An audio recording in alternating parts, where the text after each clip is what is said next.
Trap squad, trap squad, trap squad, trap squad, trap squad, trap squad, trap squad, trap squad, trap squad, trap squad, trap squad, trap squad, trap squad, trap squad, trap squad, trap squad. Hey, clickbaity political. Yeah, thirst trap, trap squad, squirrel squad. Our mission is critical to speak the truth to the masses. Yeah. We here for the fight. We ain't started, but we here to finish it. Sick and tired of seeing the privilege. Take advantage of the weak and the innocent. So we let a voice be heard. Every single weeknight, unapologetic. Black people, despite this white supremacist system that we live through on a daily, we still throwing up those acorns cause we represent clickbaity. Yeah. Trap squad, trap squad, trap squad, let me hear ya. Trap squad, trap squad, throw those squirrels up if you with it. Trap squad, trap squad, yeah I see you, yeah I see you. Trap squad, trap squad, trap squad, trap squad, trap squad, trap squad, let me hear ya. Trap squad, trap squad, throw those squirrels up if you with it. Trap squad, yeah I see you, yeah I see you. Trap squad, trap squad, trap squad, trap squad, trap squad, trap squad. All right. Yes, sir. Welcome one and all to another episode of Clickbaity Political Thirst Trap. I am one of your three hosts, Marcus Farrell. You might get Hoodie Marcus tonight. It's been a long time, but there's some things have gone down that I need to address. You in the hoodie too? Yeah. So Hoodie Marcus, oh man, is in the building tonight. Man, very nice to see everyone. Ben Mondale Robinson, Mayor Mondale, Pastor Ben. It's nice to see everyone. I know Mondale will be back in here shortly. Ben, how you doing, man? Man, I'm doing good, man. We just had some good Bible study. Yeah, I saw you were live. I couldn't catch it. I love the juxtaposition, man. We had a good time talking about the tabernacle and talking about Israel in the Bible versus Israel over there with Benjamin Netanyahu. Okay, so let's like give me a little snippet. I don't even have to go full fledged, but give me a snippet because I'm gonna need some religion. Hey, look, listen. I know what it means when we throw our hoodie on. It's Hoodie Marcus time. I understand. So then let me front load it with this, and maybe that balances out the equation by the time you get done handling your business. You know, the space is yours to do that. But now, real quick, man. I just Pastor John Hagee put out this tweet earlier today that really kind of bugged me because it really shows. I mean, a couple things actually went down. You wouldn't happen to have your hoodie on for trick, would you? No, but that's another one. Yes, that's another one. I might go get my hoodie and join you on that one. Okay, so but let me try to stay safe first. Yeah. So since I just left Bible study 5 minutes ago, my members would be so disappointed to me. But I'm gonna be honest with you. Let me root it in this real quick, and I'll get out your way. And then you say. Oh no, it's perfectly fine. Hey, listen, I just wanted folks to know I've lost 35 pounds since December. Yes, sir. I'm back on it again. Yes, sir. Walking, good diet, man. I'm gonna tell you something about losing weight and trying to get healthy. If you do nothing but buy healthy groceries, man, look, I can tell the difference between when I'm eating French fries and stuff that you just know you ain't supposed to eat, and you blow up real fast. Man, congratulations. Yeah, thank you. I can see your face is getting slim and good, man. Yeah, I got my Wolverine patches growing in the right way. I see you. You know, man, every time I look at my little nappy beard, man, it's like it gets whiter and whiter. Like I guess that happens in your 40s, man. It does. So listen, the couple of things that we're going to discuss tonight. We're going to discuss Wisconsin. Yes, we got to talk about Wisconsin. We got to talk about Kamala versus Obama. We have to talk. I saw that, and that's what made me. So both of those situations made me put up my hood. Put on my hood today, and then we can talk about Trick and my brother Terrell Star. which was crazy. But let's get into it real quick. So Yeah, man. I can put you in a log cabin somewhere in Aspen. Little T-Pain, little Wisconsin. Hey, man. $21 million down the drain, Elon Musk. Listen, the first reason why Hoodie Marcus is in the building today is because Elon Musk is a fuckboy. I'm sorry I had to say it. I know I just destroyed all the faith on this channel. But I will say this right here. This crab ass punk, weak, rich, entitled,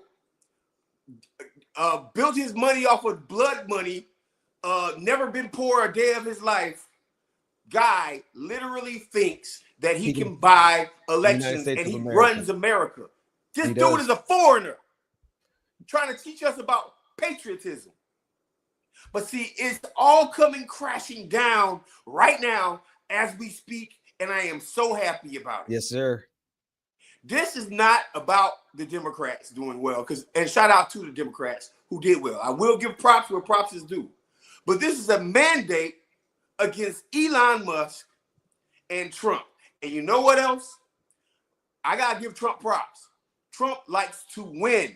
He does not like to lose. Therefore, that's why you're hearing all the rumblings about Elon Musk being out as the head of Doge. That's why you're hearing all the rumblings about the White House trying to separate themselves. That's why you're hearing all the rumblings about the board of Tesla doesn't want him to even be on the board anymore.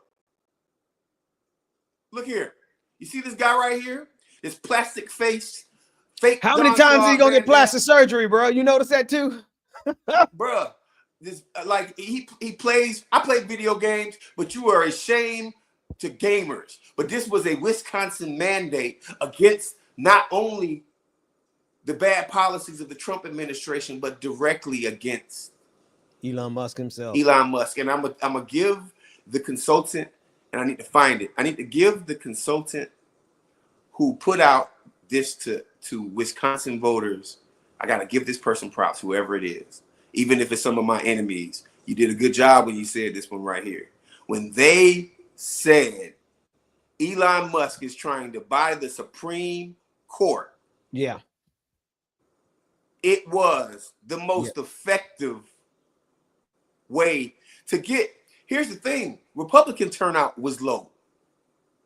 In Wisconsin.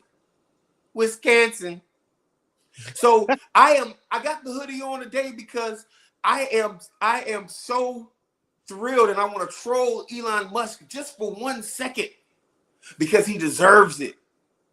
This guy is a nuisance to America. This guy is a nuisance to the humanity, the democratic system altogether. Not small d democratic. I'm not talking about the Democratic Party. He is a threat. And he is trying to enable a monarchy just because they want the 5%ers or 3%ers or top 1%ers to control not only America, not only your women's genitalia, but Earth. This is it. So when we talk about fighting back, I have a moment of pride right here. I'm in a very good mood about Wisconsin. Makes me want to put on T-Pain. Shout out to Fahim. Shout out to him. Tallahassee stand up. So listen, Ben, I don't know where you're going with this, but it is a direct mandate. And it's the first time that I've seen with my own eyes since this administration started. Besides the little show that Corey put on yesterday, but we'll talk about that too. Yep. The Democrats actually fighting back. And American people, including Republicans and Democrats, saying, you know, sometimes it goes a little too far. Yeah. You know, I forgot who I was watching and listening to, but they said this. They asked, oh goodness, it was Ezra Klein, and I generally like Ezra Klein as a thinker, but I'm not liking some of his current. He's trying to recycle neoliberalism, but that's a whole different conversation. Ezra Klein said this about Donald Trump's approach, that scholars studying Donald Trump the thing that they would have feared the most was if Donald Trump moved slowly and methodically to execute his agenda.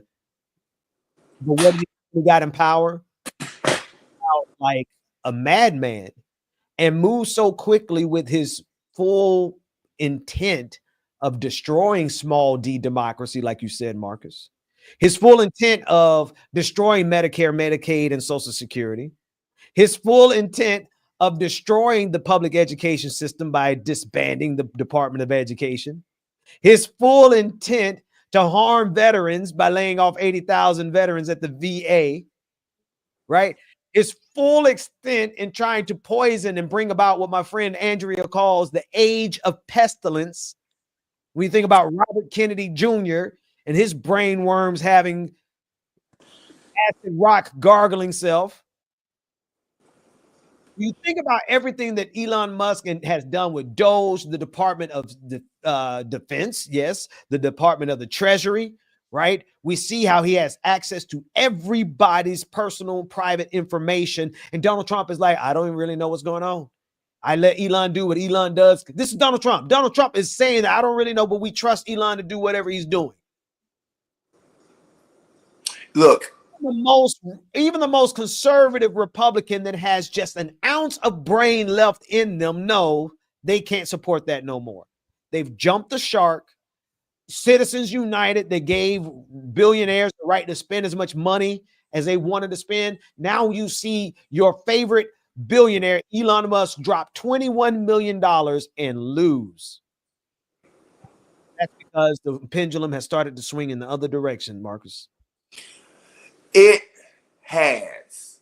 And this is what happens when you let a child make the rules of the sandbox. This is what happens when you let incompetent people take over. They are so terrible that in policy alone, see, some of these Republicans, it would have been great if they could blame Joe Biden. Oh my God, they would be so good if they could blame Obama. Man, let me tell you something. If they could blame me and you, Ben, they would right now. That's right. But y'all can't do it. You can't come over here and think that you can put the blame. We're not there anymore. Nah. It's like a bad relationship, but really it was only one person at fault. And after you're gone, they still got the same problems. Y'all have problems, Republican Party. And the problem is that you're not looking out for the American people. And guess who else is Americans? Not only are Democrats and independents Americans, but Republicans are affected by your policies also. Let's talk about the jobs that were lost in these states and who had these jobs. Republicans. A lot more Republicans than they want to admit. Let's talk about that. There's only a few billionaires in America right now, but there's poor people who have to spend $10, from what I understood, $10 for a pack of eggs. And they know that it comes from Trump and Elon Musk. Republicans know this. This stuff wasn't happening underneath Biden. Now, am I capping for Biden? Nah, I'm not doing that. But this upcoming recession that's about to happen, and yes, I said it, we are about to go into a recession. And guess whose fault that is? The Trump administration. That part. And they have no one else to blame it on. You got to think about it.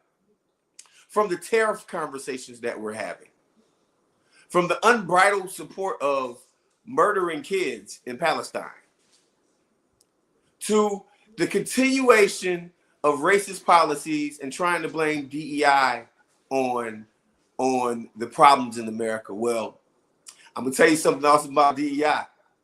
DEI beat their ass in Wisconsin.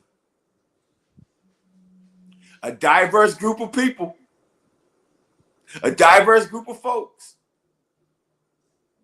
Shout out to Mandela Barnes, the former lieutenant governor, my brother up there, for doing some of the work, making sure that Democrats turn out, and all the other good people of Wisconsin. You got Hoodie Marcus tonight. F them guys. I'm trying my hardest, but man, listen, we're gonna have to start streaming this over there, primarily on Clickbaity. Yeah. Because I got some things to say tonight. Yeah, it'd be easier for me to I'm tempted to end it on my channel so that the Holy Spirit was the joy of the Lord was resonating there, like the glory cloud was resting. Hold on, in but Bible this is study. God's word. I was doing the Lord's work. But you know what? No, if I'm gonna keep it 100 though, Marcus, this is also a part of God's work. You know, plus or minus the F-bomb here and there. but no, seriously, if people can't see the sheer evil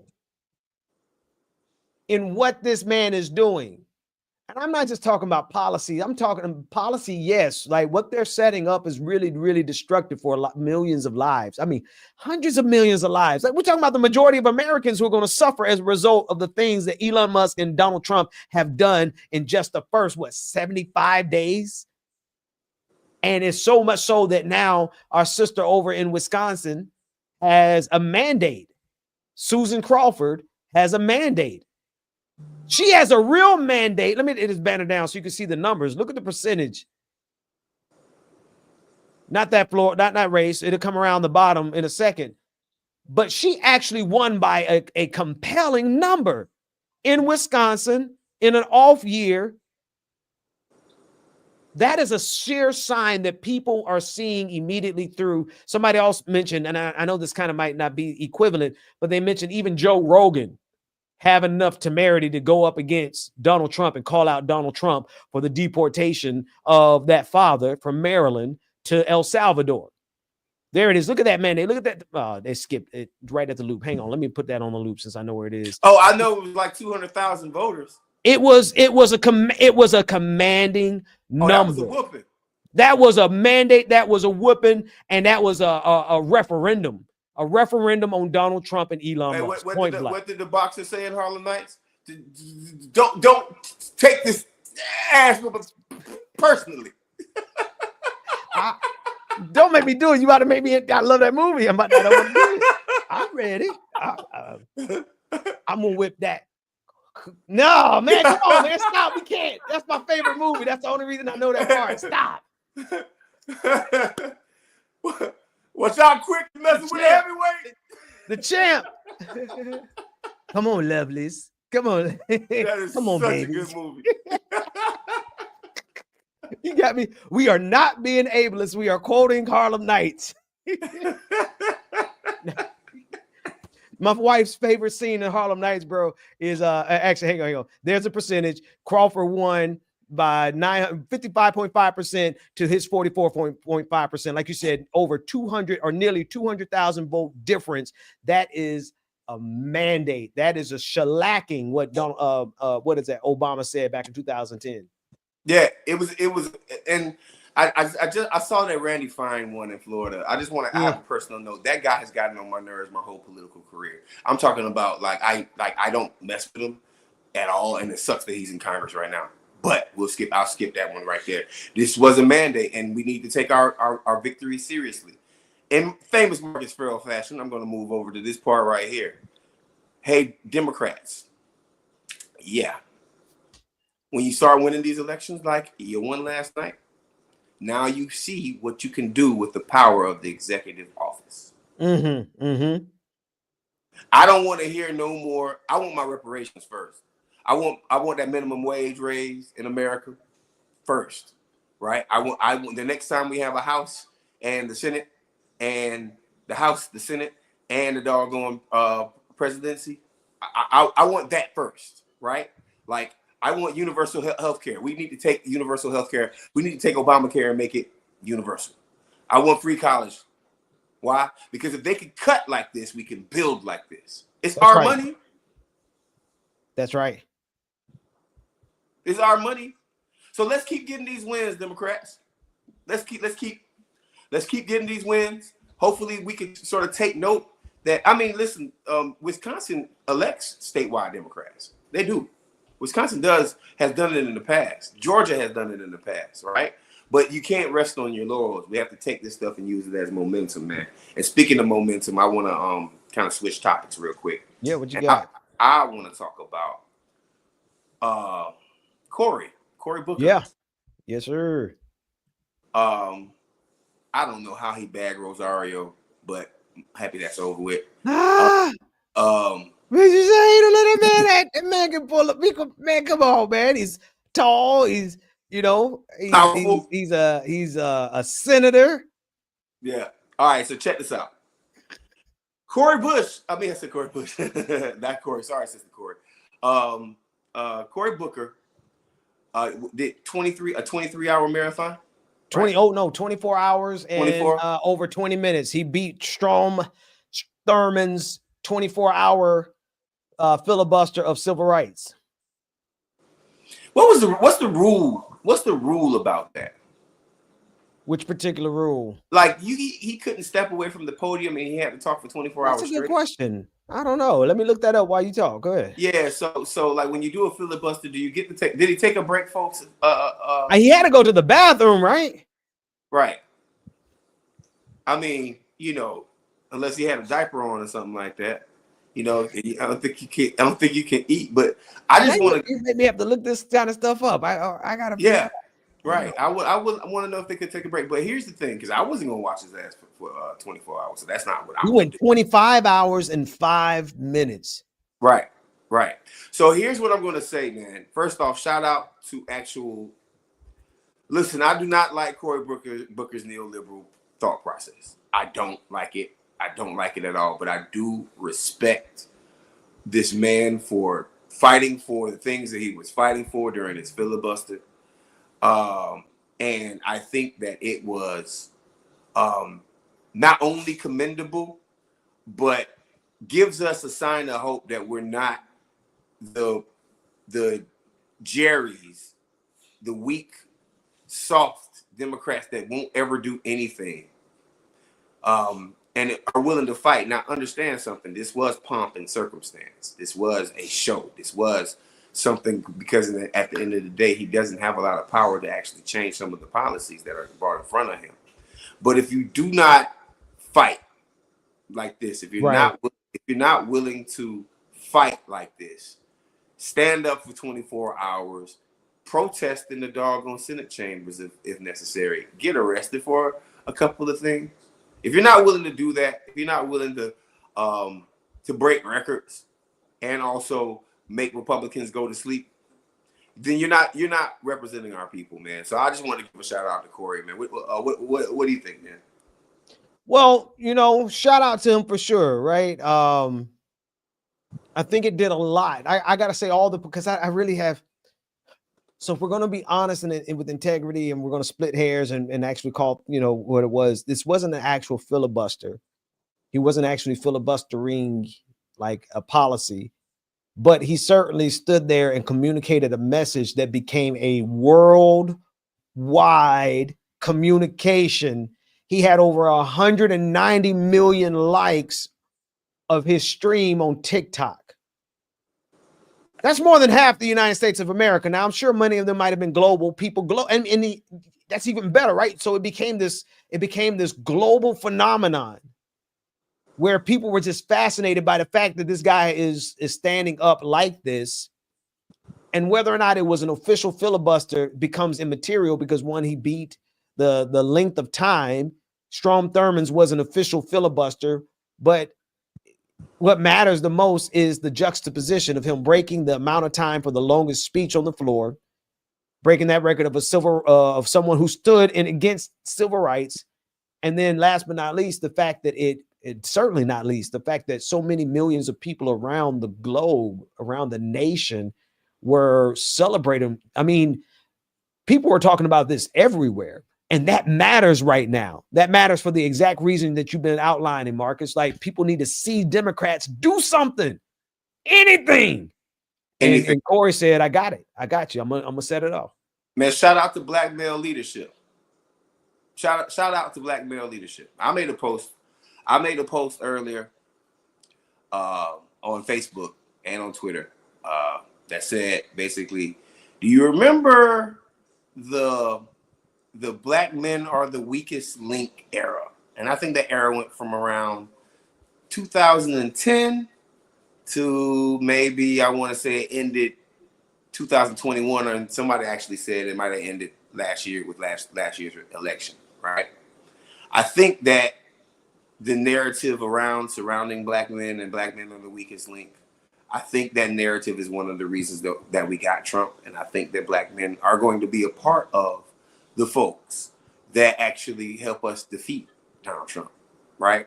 I think the pathway to victory goes through a lot of working class people, but a lot of men. And this is nothing against women at all. No woman is excluded from this, but I'm talking about the leadership from our communities, right? The leadership that's organic, that's expected from every other community, right? This black man took leadership on, and I wish he would do it on things like Medicare for all. I really wish his black behind would do it for reparations, right? Give me a 24-hour filibuster for reparations, right? Give me a 24-hour filibuster for police reform. Give me a 24-hour filibuster for, okay, that's a Duke of Bread. I did say this. It was pomp and circumstance, but guess what? We haven't even gotten that from Democrats. Think about it. Right. Think about it for a second. When our congressman got kicked out of the Trump speech, 10 other Democrats voted against him. You're gonna bring me out the spirit real fast. Didn't support him. That means that they not only want to be quiet, they don't want to do anything. They just want to have a certain decorum.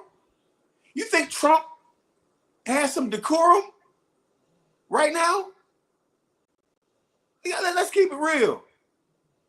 You think Elon and Trump ain't in the White House chilling out on some 17.5 right now? There ain't no decorum. There's not decorum going on anywhere.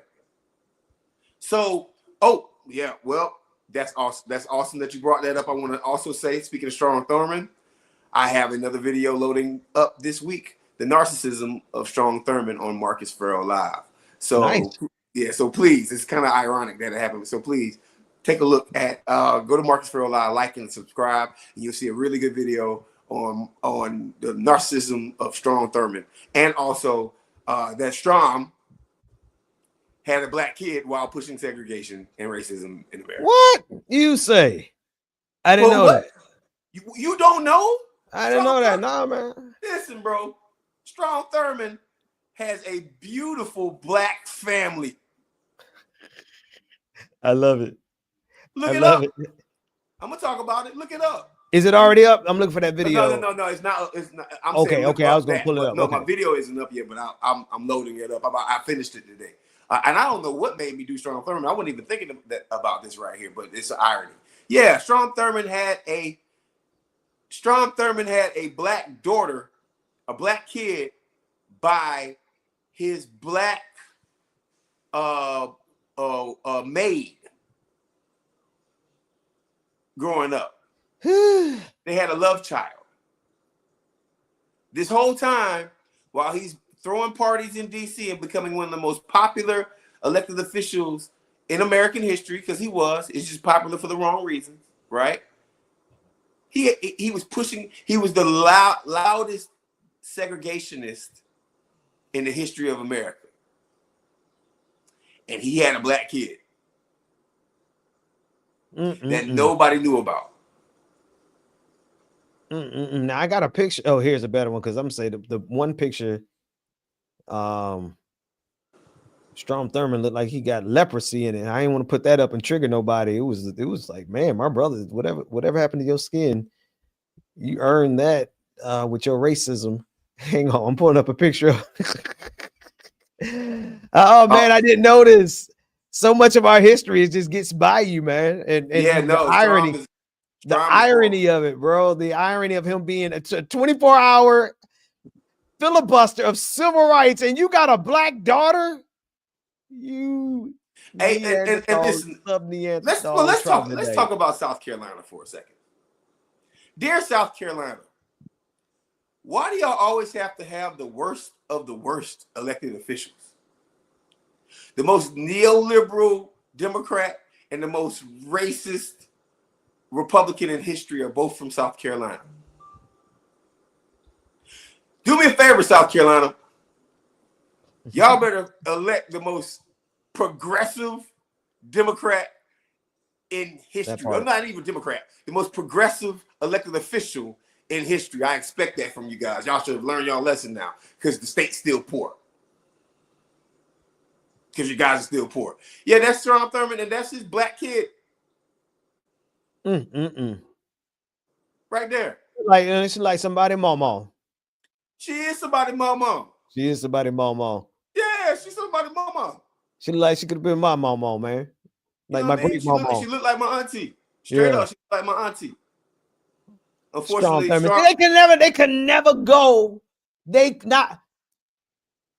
Oh, it's funny, but it's not funny. It's also kind of infuriating when you consider the amount of abuse and the amount of coercion and the amount of denial of even having children with some of these black women. They would never even admit it, and certainly they would never provide resources to for their children. In most cases, some cases maybe. But you just think about how systematically and how structuredly they raped our women.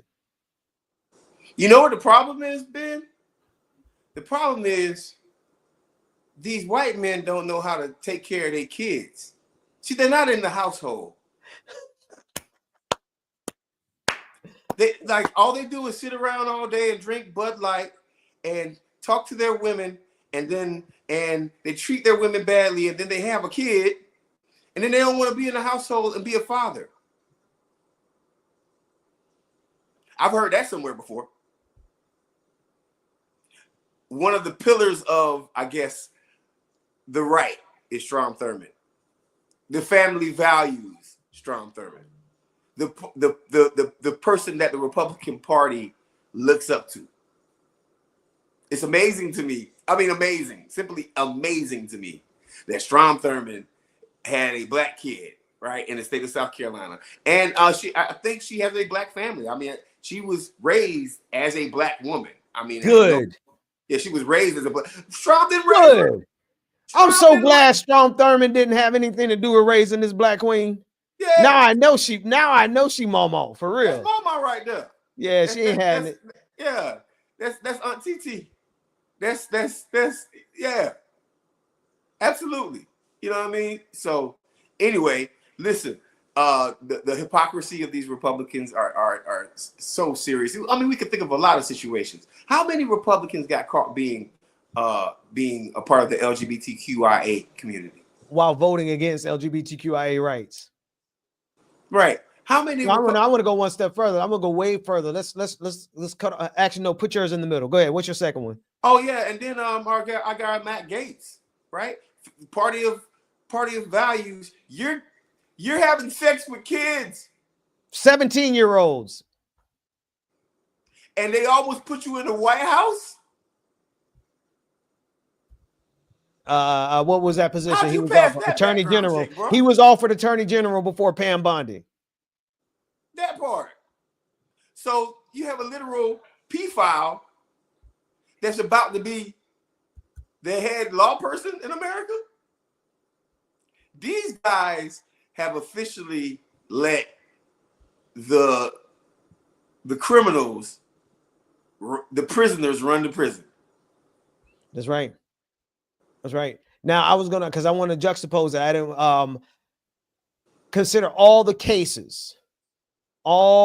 the cases of sexual assault by pastors and deacons and evangelicals and youth leaders and youth pastors and all the same people who have built their entire moral compass around condemning same-sex attraction, same-sex marriage, as well as condemning anything in the LGBTQIA community, as well as calling everybody else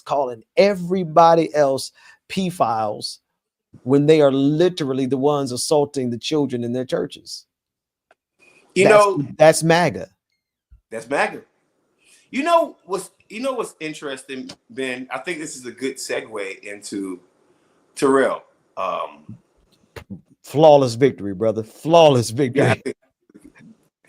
I'm getting better at this. We've been doing this for 5 years now. Yeah, that was smooth, man. Shoot.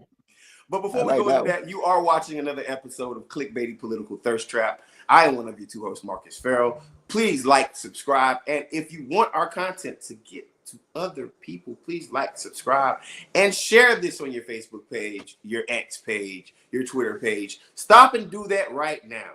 Please stop right now and take this link. If you're watching it on YouTube, take this link. We need y'all to share this information. Also, do that part. Yeah, do that. And then also, if you're watching on the Ben Dixon channel, please go over to Marcus Farrell Live. Go over to Marcus Farrell Live and subscribe. I teach you how to run for office and have some pretty cool videos on some other things like the narcissism of Napoleon Bonaparte. And this week I'm dropping the narcissism of you drop. Hey man, hey look, I see you, boy. I see what you're doing. I see you. May the odds never be in your favor, man. And this week I'm dropping the narcissism of Strom Thurmond. And then the week after that, or the week after that, I'll be dropping my favorite one, the neoliberalism of Jim Clyburn. Ooh. I'm taking my time on that one. I'm taking my time on that one right there. But please go over to the Marcus Farrell Live channel, like and subscribe my page. Ben, look, man, we gotta compare some notes, man. I'm getting ready to drop the Nazism of Kanye West. Hey, listen, I'm telling you. Remember, I asked you a couple weeks ago to give me a little something on that too, because you know he's going off the deep end. I got some programs I'm gonna show you, man. Like if you go over and watch the narcissism of Napoleon Bonaparte, you're gonna be like, dang, that's pretty. I see your featured image too. Hold on. Let me see what you work with over here, boy. Oh yeah, go to the channel real quick before we move in. Oh man. Yeah. Before we go there, let's look at this. Hang on. I see you, bro. Using that. Listen. People don't agree with me on this one, but I'm all pro AI. This is the narcissism of Napoleon Bonaparte. Let's get some audio on it. Yeah, let's get some audio on it real quick.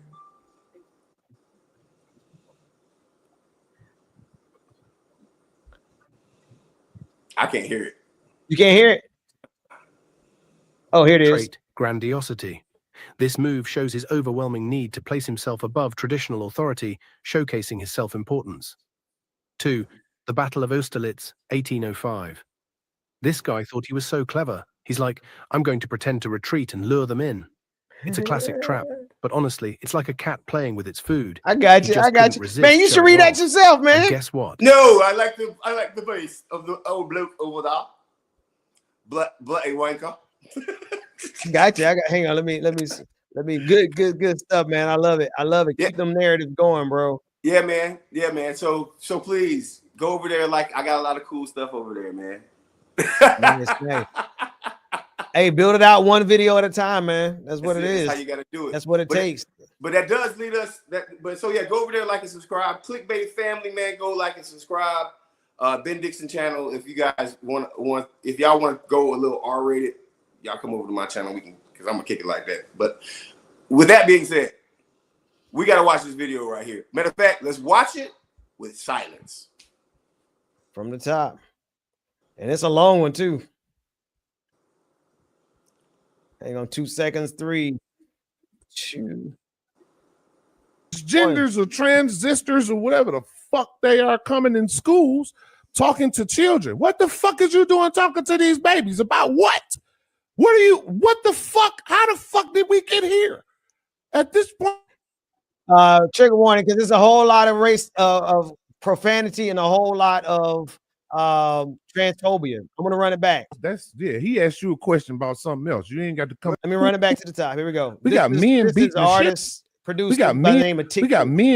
We got men beating the shit out of women in women's sports, and it was perfectly goddamn legal. We got transgenders or transistors or whatever the fuck they are coming in schools talking to children. What the fuck is you doing talking to these babies about what? What the fuck? How the fuck did we get here? At this point, America, we got a goddamn problem. I'm a little bit thrown back by all the extreme transphobia that I just heard. I don't give a fuck about all that, cuz he asked you a question about something else. You ain't got to come back and what the fuck I just said. Well, I find it pretty interesting that You talk about. You just got asked a question and you still talking to me, bro. I answer my question to him. You just asked. Talk to Charlie, bro. I get a right to respond to you. That I'm just. You don't got. I ain't asked you a motherfucking thing. You ain't got to respond shit to me. Talk to Charlie. Well, that's fine. He asked you a question. I ain't asked you shit, bro. Secondly, you voted for. See, still fucking talking. Did I ask this nigga anything, bro? I'm not here to talk to him, bro. I'm here to talk to you. I don't want to hear shit dog got to say. He started off wrong. I don't know, chick. Tell me about you. Well, sir, I was trying to be polite, sir, but now that I was, so you well, hey, pause it real quick. Pause it. Well, okay, so is it really that? Pause it real quick. Look, man, listen, I'm a veteran. I've been a YN at one point in my life, right? When I got out the service, I was in the streets, rapping. I wasn't a dope boy, but I definitely was in the streets. Actually, I did sell cannabis. I'm a dope boy now, actually. So let me professional. Yeah, I'm professionally, right? But here's what I want to say. Here's what I want to say. The whole YN culture that this guy represents, the whole gangster culture, the whole check-in culture. You can tell this guy can't fight. You can tell this guy is putting on a facade, and even if he does or can fight, you can tell that like he has a big ego but a small mind, right?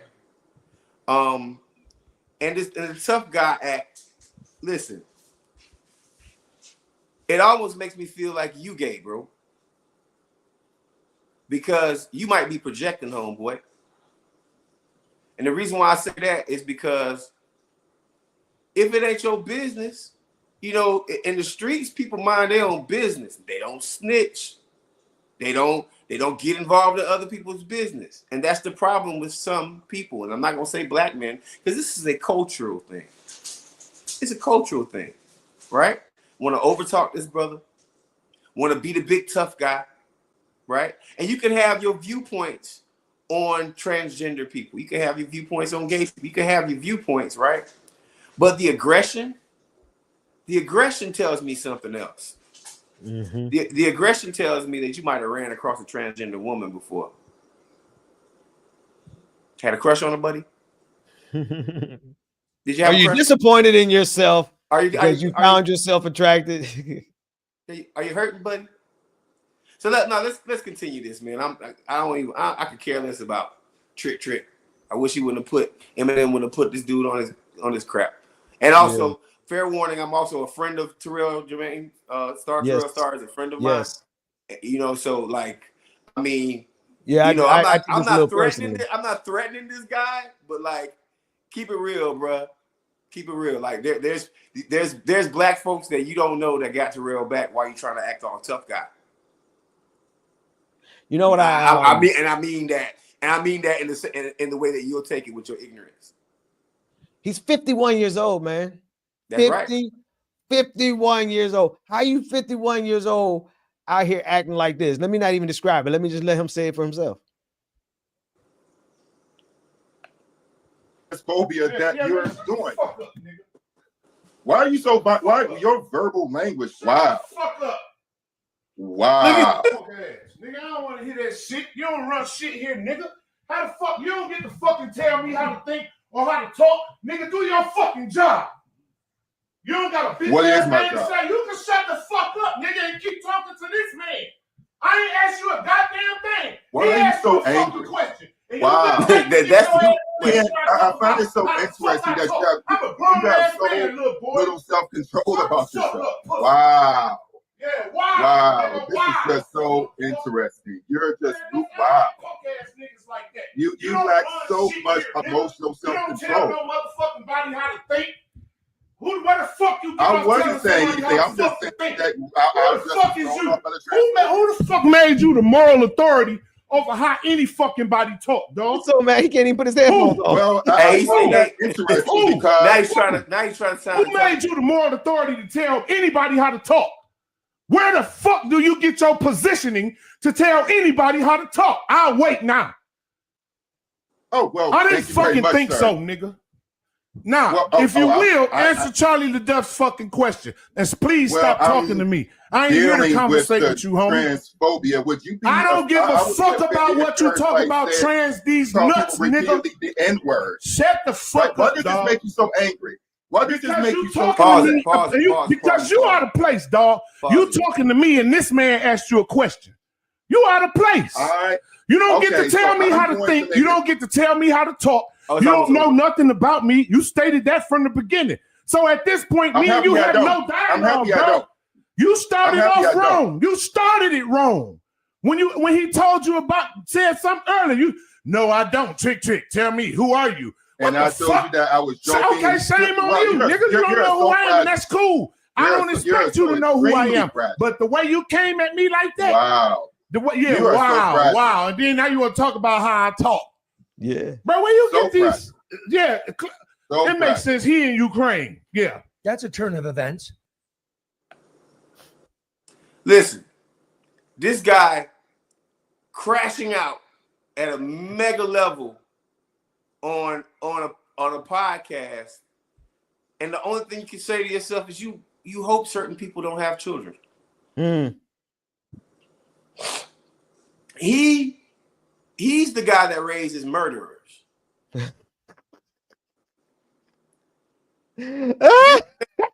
Listen, emotional intelligence. Let me tell you something, because this is the kind of guy that'll say, I have emotional intelligence. I need people to understand something. Emotional intelligence is not crashing out. Emotional intelligence is understanding where another person is coming from. Emotional intelligence is understanding where yourself is coming from. This is not a version of emotional intelligence. This is a guy who thinks at 51 years old that he can overpower somebody because of Dude, your knees are bad. Come on, man. You're not gonna mess with Terrell, not for real. Like, I know we ain't got to get on no comparison stuff like that. I mean, no. Terrell is too smart to take it to the streets. No. Here's what I want to say. He's on diabetes medicine. Come on, bro. Hey, this is what I want to say. Terrell will mess that dude up, man. In real life. In real life. Terrell does and be just yoga, nice, hanging and upside sweet. down, works out every day. Boxes, man.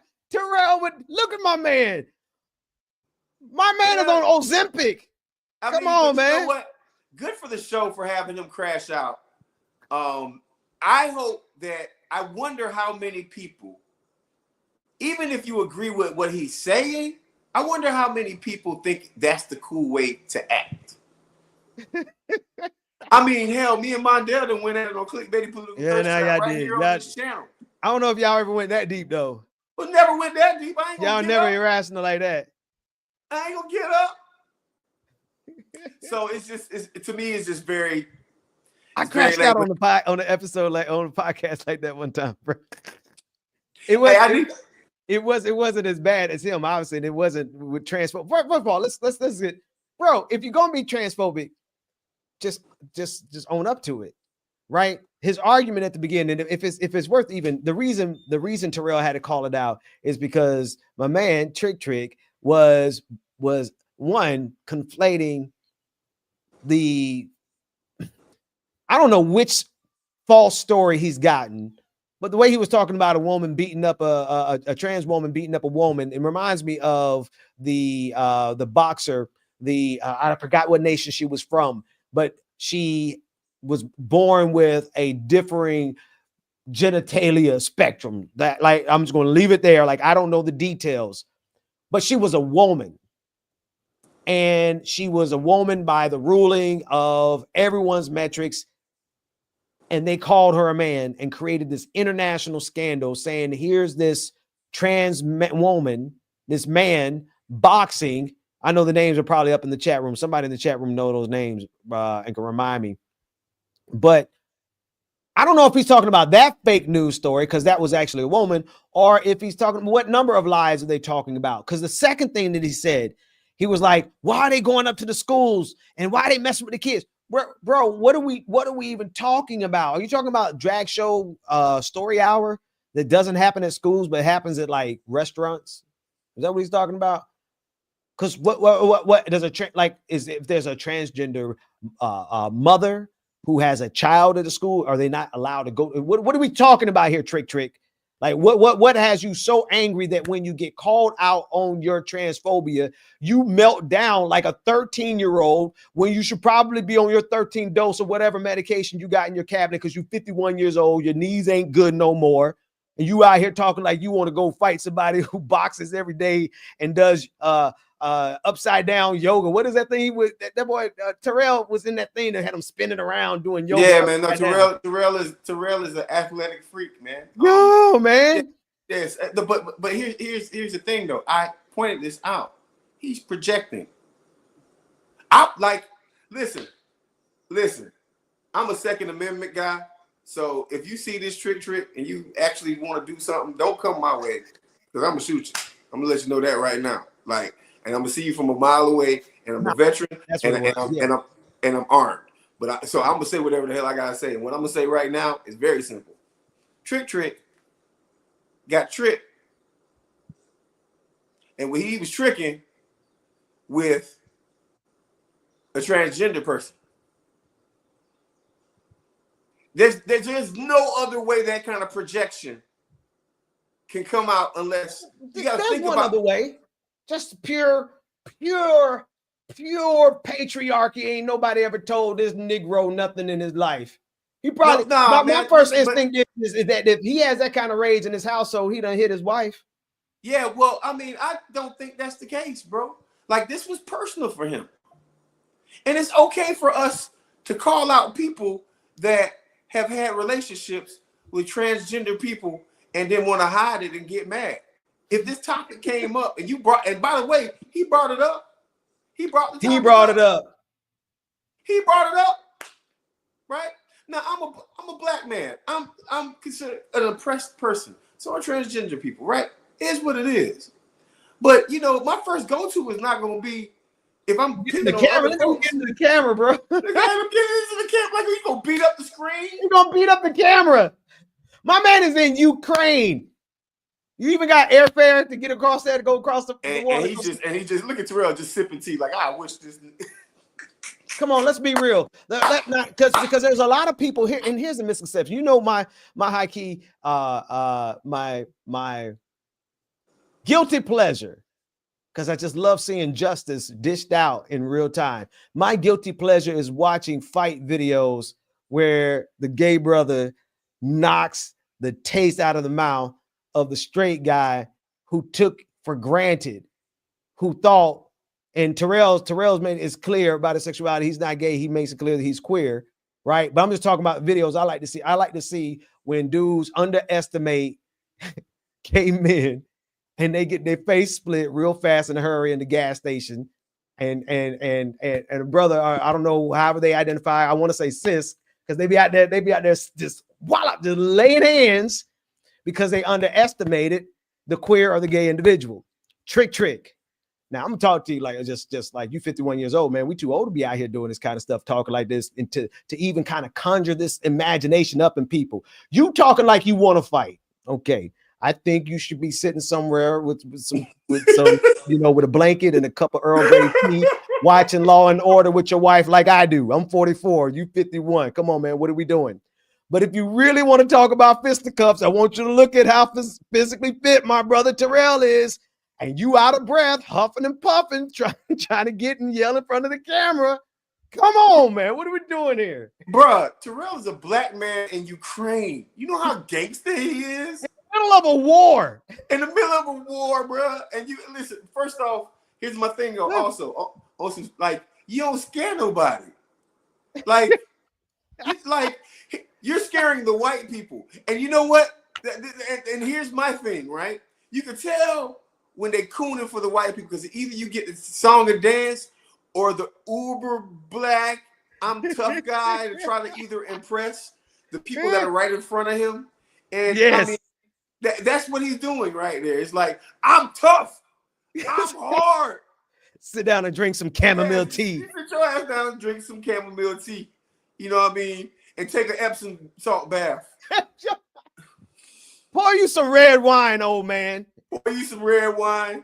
You know, you 51 years old. Listen, and 51 ain't old, right? Because I'm coming up around that corner pretty soon. I'm not here. far from that right now. But like, I know at 51 ain't nobody better be out in those streets fighting. You're at a high risk for heart attack, especially when you mix in Viagra with nitrates. Come on, bro.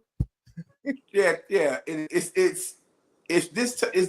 these type of people that give the personification of violence from black men. Is these type of people, but we also need to look at Terrell because he needs to be the type of person that people look at as the personification of black men. And what I mean by that is, look at this brother just trying to respond. Now, you could tell he was like, bruh, come on. But did he lose his cool? No. Shout out to Terrell too, because he was the first person. Yeah, he was the first person that wrote an article about me on in Bernie 2016. That's what all of us met. Yeah. Yes. When Terrell, you came to me with the article first, and I didn't really have a platform to do it. You were really trying to put us on back then, man. Yeah, I tried to put everybody on. Like I try to put everybody on. If you know me, you know that I'm an empath, bro. I'm a real empath. Like, matter of fact, I have to watch out. I have to be careful about being an empath because people will use that against you. But yes, I'm an empath. So if I have $1, you might get 51 cents from me, and I'll leave myself with 49 cents if you need it. That's just the kind of human being I am. Jose Kelly knows that, like, this is so meta. Smelling toast is a neurological disorder that you get as you get older. Man, you need to go get your colonoscopy out here. Talk about you want to have fisticuffs with a man who does jujitsu upside down doing yoga. Yeah. In the middle of a Ukrainian war. Right. Dog, like this guy, like here's the thing. Him yelling, this guy hears bombs outside of his house. What are we doing, Trick? What you doing, Trick? And let's be clear. Trick is certainly that's the come on, man. What kind of name is that, my brother?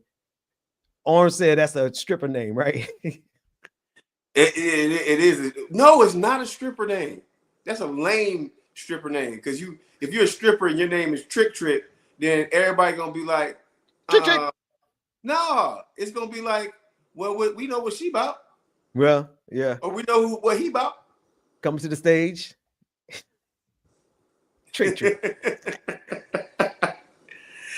Coming to the stage, Trick. Hold on, they need to put some.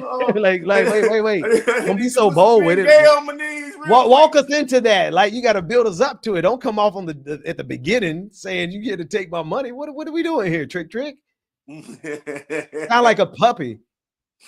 That's right. But look, man, the moral of the story is don't do drugs. My man has to do drugs. Now, God forgive me. Thank you, Lord. I give you honor and I give you praise because I don't have to take no medicine. And if you choose to date a transgender person or you decide to meet a sex worker like this guy obviously did, and that sex worker happened to be transgender, right? Just own up to it. Or hide your stuff really well. His name is Trick.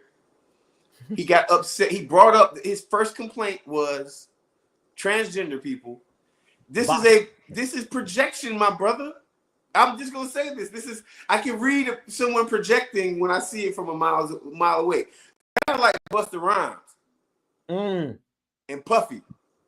The tough guy act. Hey, listen, Wendy Williams said it years ago. You remember this? Wendy Williams said it. She was like, there's a bunch of homo thugs in hip hop. Trick. I'm sorry, and I apologize.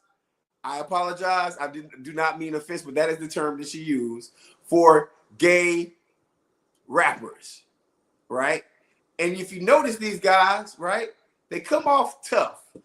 By the way, just follow me for a second. Follow this theory. I want to follow this theory about hip hop in general. Think about it for a second. Whenever you have a group of men, black men, I've never met a group of 200 black men, and not one of these black men are not gay. I've never done that. Like, I can't go, especially in Atlanta, right? Think about how many black males, think about how many men have rap songs. You mean to tell me that each and every single one of these guys are heterosexual? He comes off like Busta Rhymes. We're starting to hear things about Busta. I'm not trying to put no gossip out there, but we are. He comes off like Puffy. Y'all already know already know how Puffy tried to strong arm people, right? So it is what it is. It's just my viewpoint on it. It's my take on it, and I'll leave it at that. But I am Hoodie Market, so it's might be just time for that. You ready? You ready for the grand finale there, Ben? Oh, we got more? Oh, we got more. What's the grand finale, Doc? You must have saved the best for last. What you got? Barack Obama. Oh, that's right. You did mention that at the top of the show.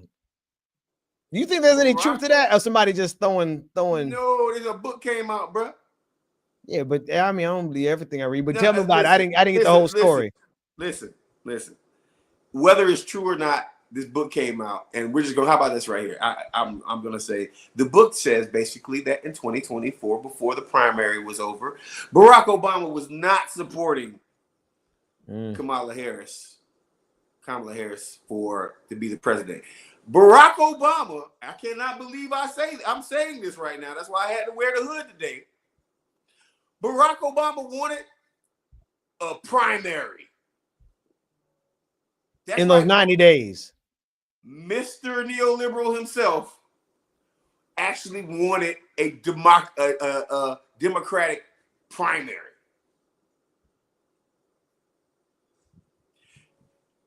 The one complaint that I had about last year, and if you know me, you know that I've been traumatized by going to the DNC convention when Bernie Sanders got cheated. And yes, he did. Now, he could have done a lot more to get black voters, but Bernie got cheated.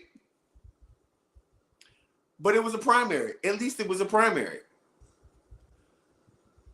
The vice president got a coronation to get the nomination. I don't care what nobody says. And you can neoliberal it up. You can love the VP. You can hate me. You can hate whatever. But there was no primary. She was told that she's going to be the nominee for president. There was no. You know, I agree with you. You're not wrong, but I'm like, dude, they had 90 days. This was all destroyed from the time that Joe Biden didn't know his role and didn't stick to what he said he was going to do. Joe Biden should have got out of the way and let there been a actual primary. But by him eating up all that time, ended up leaving everybody, not just Kamala, but just everybody with less than 90 days. Well, so here's where the story gets interesting. Barack Obama, and I shout out to Sabby Sabs because she reported on it earlier, and I looked into it, and there's a lot of interesting tidbits about this. So ends up finding out that Barack wanted to get Clyburn to push for a primary. The next day, Clyburn endorsed Kamala so he wouldn't have to get pressured into providing the primary. The reason why I believe that it should have been a primary even within 90 days, the reason why I believe there should have been a primary is very simple, right? People get to platform the best ideas to turn whoever wins the primary ends up becoming a stronger candidate because they have to take on some of the issues that the other people had because they're going to get publicly pressured. 50 states, 90 days. Hey man, a DNC convention. Just have it all at the DNC convention. Yeah. Figure it out. And let it fly. It just didn't happen, right? And I get it. The time was short, but it still needs to happen, right?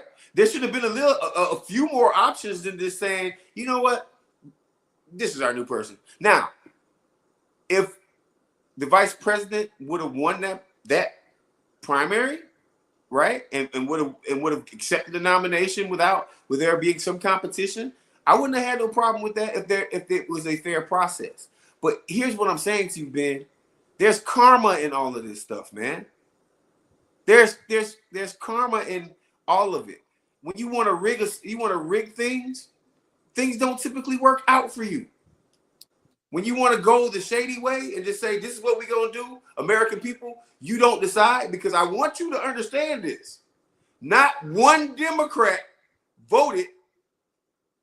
Not one Democrat. I understand the vice president. Not one Democrat had a vote for our nominee. Let's play that out, Marcus, because I mean, because I'm gonna be honest with you. I'm gonna be honest with you. If it was humanly possible to have the primaries all convened at the DNC, let's just say that was logistically possible, which I would say how, but you know, somebody out there could have pulled it together. Let's say somebody out there could have pulled it together. I would be even more upset with the Democratic Party for sandbagging Kamala Harris had she not won that because of her role as vice president and watching. See, here's a problem I have. Like when I hear the story about Barack Obama, I also have a problem with the way that Joe Biden sandbagged her as well. They sandbagged Kamala Harris during the 4 years as vice president. They had her out there running goose chases, making this. And when I say they, I'm talking about Joe Biden's team had her out there at the most ridiculous events that really had showed no meaning, that undermine her with the news cycle. Like they have really good ways of making her look crazy during her 4 years. And let's make sure everybody's clear. She didn't pick her agenda for those 4 years. Those were picks by Joe Biden. Absolutely. And also, let's add on one more thing. Joe Biden did not want the vice president to leave from his policies and his standpoints. She had to run on what Joe Biden did. Instead of even giving her the space to actually create be her own candidate. So look, these are things that I agree with. I agree with everything you said. Also, there should have been other people who want to put their hat in for president at the DNC convention and at least have the representatives of the Democratic Party all meet up where? At the DNC convention. And if Pete Buttigieg, if Bernie Sanders, if so many other people say, well, I want to be the president, then guess what? The process of nomination happens at the convention. That's where it happens. That's where it happens. This was an undemocratic decision, bro. And we have to listen, this is not anti VP Harris. No. But to me, I feel like there's what is the edification in that point though? The edification. Your edification was that karma. Yeah, it's karma. It's karma. It makes people not excited about things. And also, more importantly, it does not push a candidate to a certain place where the American people want to be. Listen, if you have a candidate that is saying, hey, you know what? I want Medicare for all. And in order to get their supporters behind you in a general election, you have to give some of the things that we obviously didn't talk about. Hey, Bernie Sanders might have said, hey, I just want you to say the word poverty. You know what? That's a good idea. It becomes more than one person pushing a narrative and one idea of a continuation of a Biden administration, which is exactly what Vice President Harris presented us. And people wanted change, man. I'm not even saying that the vice president did not have to win this election. What I am saying is was a bad candidate for the primary. What I'm saying is it is karma when democracy doesn't happen in the Democratic Party. But I can't. So here's where I differ with you in the context of this story breaking with Barack Obama, which fits his MO. Well, Barack. Now I didn't say this part. Barack thought that she couldn't win, and at the end of the day, he was right. Whoa! We're gonna have to hold the mother effing phone because let's keep it. Hang on. Let's keep it real. Let's keep it real. What is a presidential victory a function of? It is never purely the function of the candidate. However, if you take the candidate Kamala, whatever her wonderful middle name is, Harris, and you juxtapose what Republicans were running, and not just Trump bad, But performance-wise, the debate, the way Kamala Harris completely and utterly destroyed him so unquestionably that he refused to do a second debate, right? So Kamala, in terms of her and her role, she did her part. And I don't even care to defend her except for this point. You can see the sandbagging that was going on against Kamala Harris through the whole campaign, from Biden. Now we're finding out Barack Obama. Like, bro, whatever your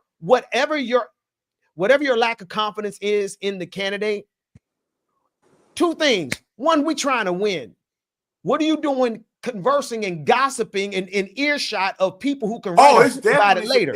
It's definitely some bitch made. I'm sorry. It's definitely Come on, right? No, we in battle formation, and we in battle formation, and he out here gossiping about Kamala Harris. Oh, hold on, but here's what I want to say to you. You say the sandbagging, right? Absolutely. You say the candidate, right? Like the candidate only can do but so much. You know what? Well, no, I mean, and I say hold that. On, wait. I'm saying what Kamala did do. Kamala showed up.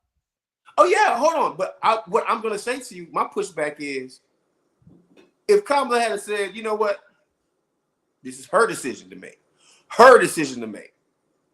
This is strictly her decision that she could have made that she did not make. I'm running as a progressive. I'm running to raise the minimum wage to $20 an hour because the average American family needs it.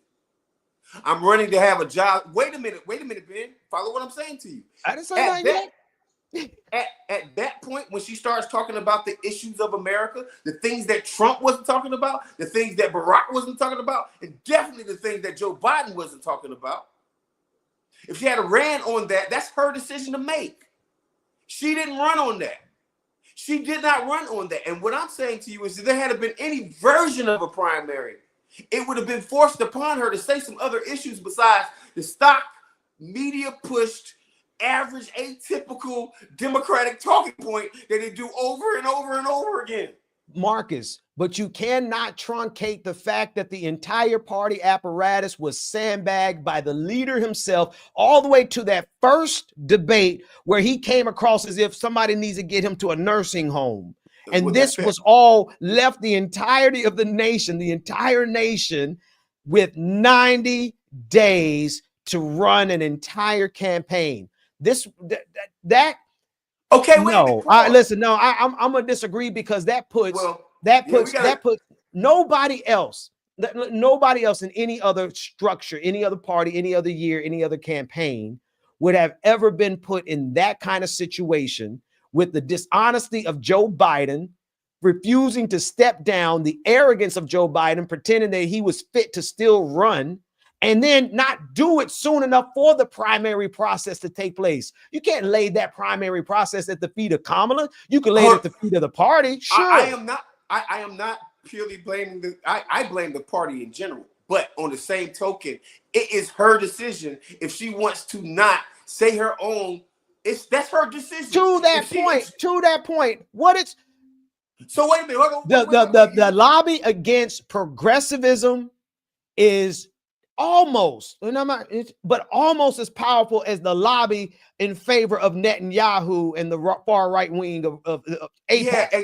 and you're right. Come on, let's keep it real. Like she could have, and fine. I'm not going to disagree with you on the point of her prerogative. I'm not going to disagree with you on the point of her prerogative, but you're talking about prerogative in the midst of trying to win a 90-day campaign. That's how you win a campaign, Ben. Like your communication, you got 90 days, right? No matter what happens, all that Democratic money's gonna come in. That $2 billion still. No, that's not that part's not true. How many now in context? I might give you that point. Ben, I might give you that point only in context. Let me finish this out. My point real quick. Yes, she had 90 days. That's not a lot of time. Yes. But guess what? Every other candidate that's ran for president that was the Democratic nominee had 90 days. You know, it's never been said in a race between a Democrat and a Republican ever in the history of America, probably except FDR. What? Progressive talking points. she would have had the biggest platform to respond to Trump policies. We're talking about campaigning.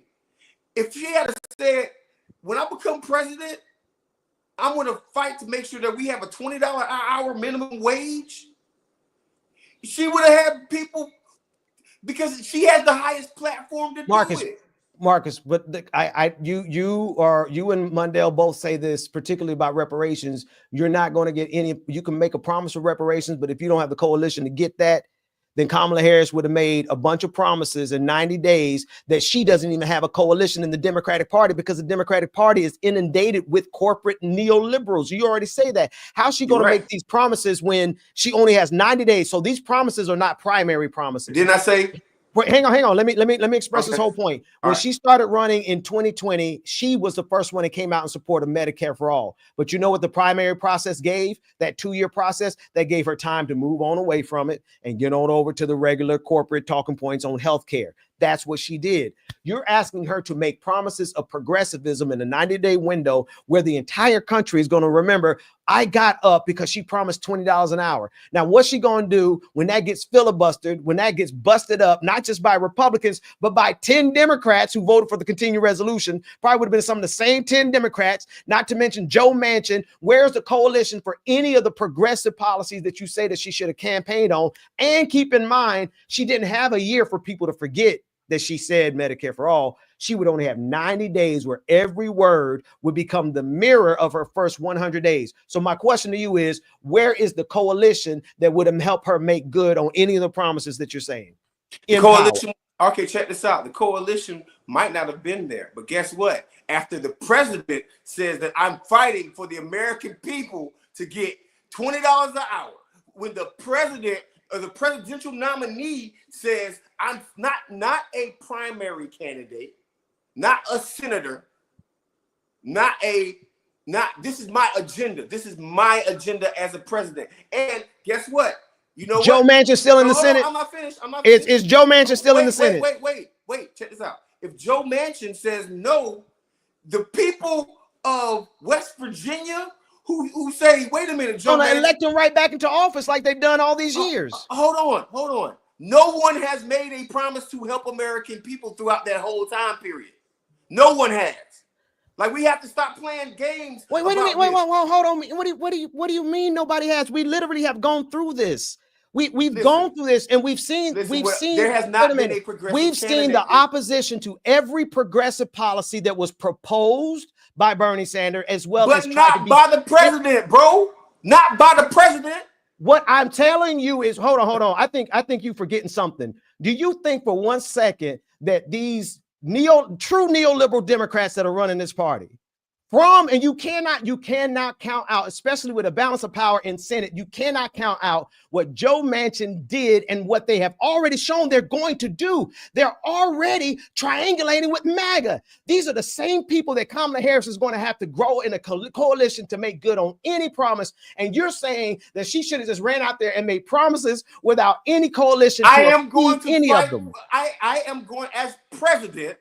No. I'm talking about running. I'm talking about the campaign. You asked me a question. I'm talking about the camp. You think Joe Manchin would not have made his whole career off of being the Democrat that opposed Kamala? You're missing my point, Ben. You're missing my complete point, right? You're talking about we have two separate conversations at the same time. What I said to you was, in order to win the presidency, those talking points that she had was not going to cut it at all. It wasn't. Now you're talking about, okay, well, when she gets in, what is she going to do? You know what just happened? Did you just watch the last couple of 65, 70 days of the Trump administration where he is doing whatever the hell he wants to do? That's because he has a Congress. Wait a minute. Whoa. Hold on. Finish the thought, because you're missing a lot of variables, my friend. Listen, the variables don't matter if we don't have anybody fighting for them. That means that no matter what happens, if Bernie Sanders had got into, exactly. These are the people who blame the parliamentarian. Don't say it. They blame the parliamentarian when they had the president. You don't say it, Ben. Are you telling me you just do not say the word at all? I'm telling you. No, what you saying? You asked me what am I telling you? Fight for public. You asked me what I'm telling you. Policies.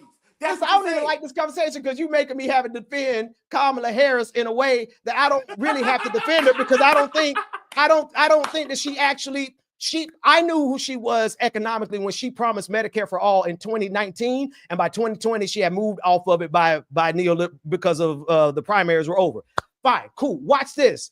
I'm telling you what you are asking of her is to run on something that a good percentage of Democrats would love to make their career opposing, and they demonstrated that throughout the entirety of the last 10 years. We're still dealing with the same when you compare it to what Donald Trump has done. Donald Trump has beat the Republican Party into submission over that same 10-year period, not based on policy. Not wait. So you not don't based talk on about policy. Donald Trump, hang on, let me finish my thought.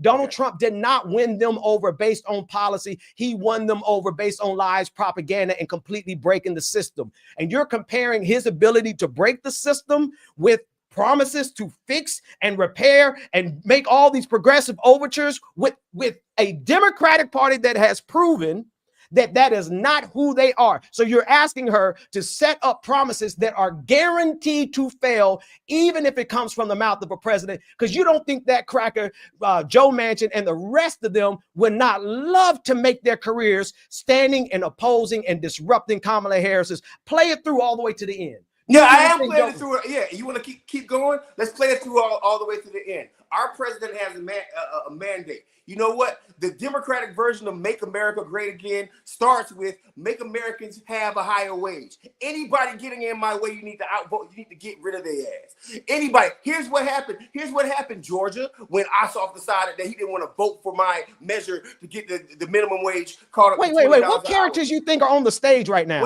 Please tell me what characters. What characters? I'm not making up a fictional character, Marcus. Marcus, we're not going to make up a fictional character for you. We're not making up. You are. You're creating a Democrat that has not existed in the Democratic Party. That's my point. You keep over talking me. Stop, please. Respectfully, stop. Let me finish my point. What I'm saying is very simple. You have the power pulpit of the presidency that a progressive has not had ever. What does that mean? That means that, yes, you know that the neoliberals are going to be against them. You know the damn sure the Republicans are going to be against them. But you have the office of the executive orders that you can place, that when you have people, actually, you know what? I'm writing an executive order. As of this day until I'm out of here, the American population will get for $20 an hour. Guess what? They're going to get used to that. Lifestyles will start getting better. Healthcare. You know what? I'm making a mandate that we do free healthcare for X, Y, and Z. We have not had a progressive president to even push the bully pulpit. Now, here's what happens. If they do push back against them, does that mean you don't have the moral fortitude to say it? Does that mean that you shouldn't ever? That means that we will never have a progressive president at all. We'll never have a progressive government at all. And if that's what you want, then you want a president that's Joe Biden. We might as well have the Joe Bidens of the world. We might as well keep them. We might as well keep Barack Obama again. We might as well keep Bill Clinton. Fuck it. Let's just keep neoliberalism, because something has to change at some aspect. Man, you do not. What's the definition of insanity? Doing the same thing over and over again and getting different results. We've done that with every single Democratic president that we had except Obama, and Obama did one thing, and that was create Obamacare, which you still got to pay for. Come on, man. That's why we fight, bro. This is why we fight. This is why we go into office. That's why we run for office. That's why we try to change shit from the presidency down to the fucking dog catcher. That's just my viewpoint on it. I still love you. No, I love you too, but you done? I'm done. Did you get it all out?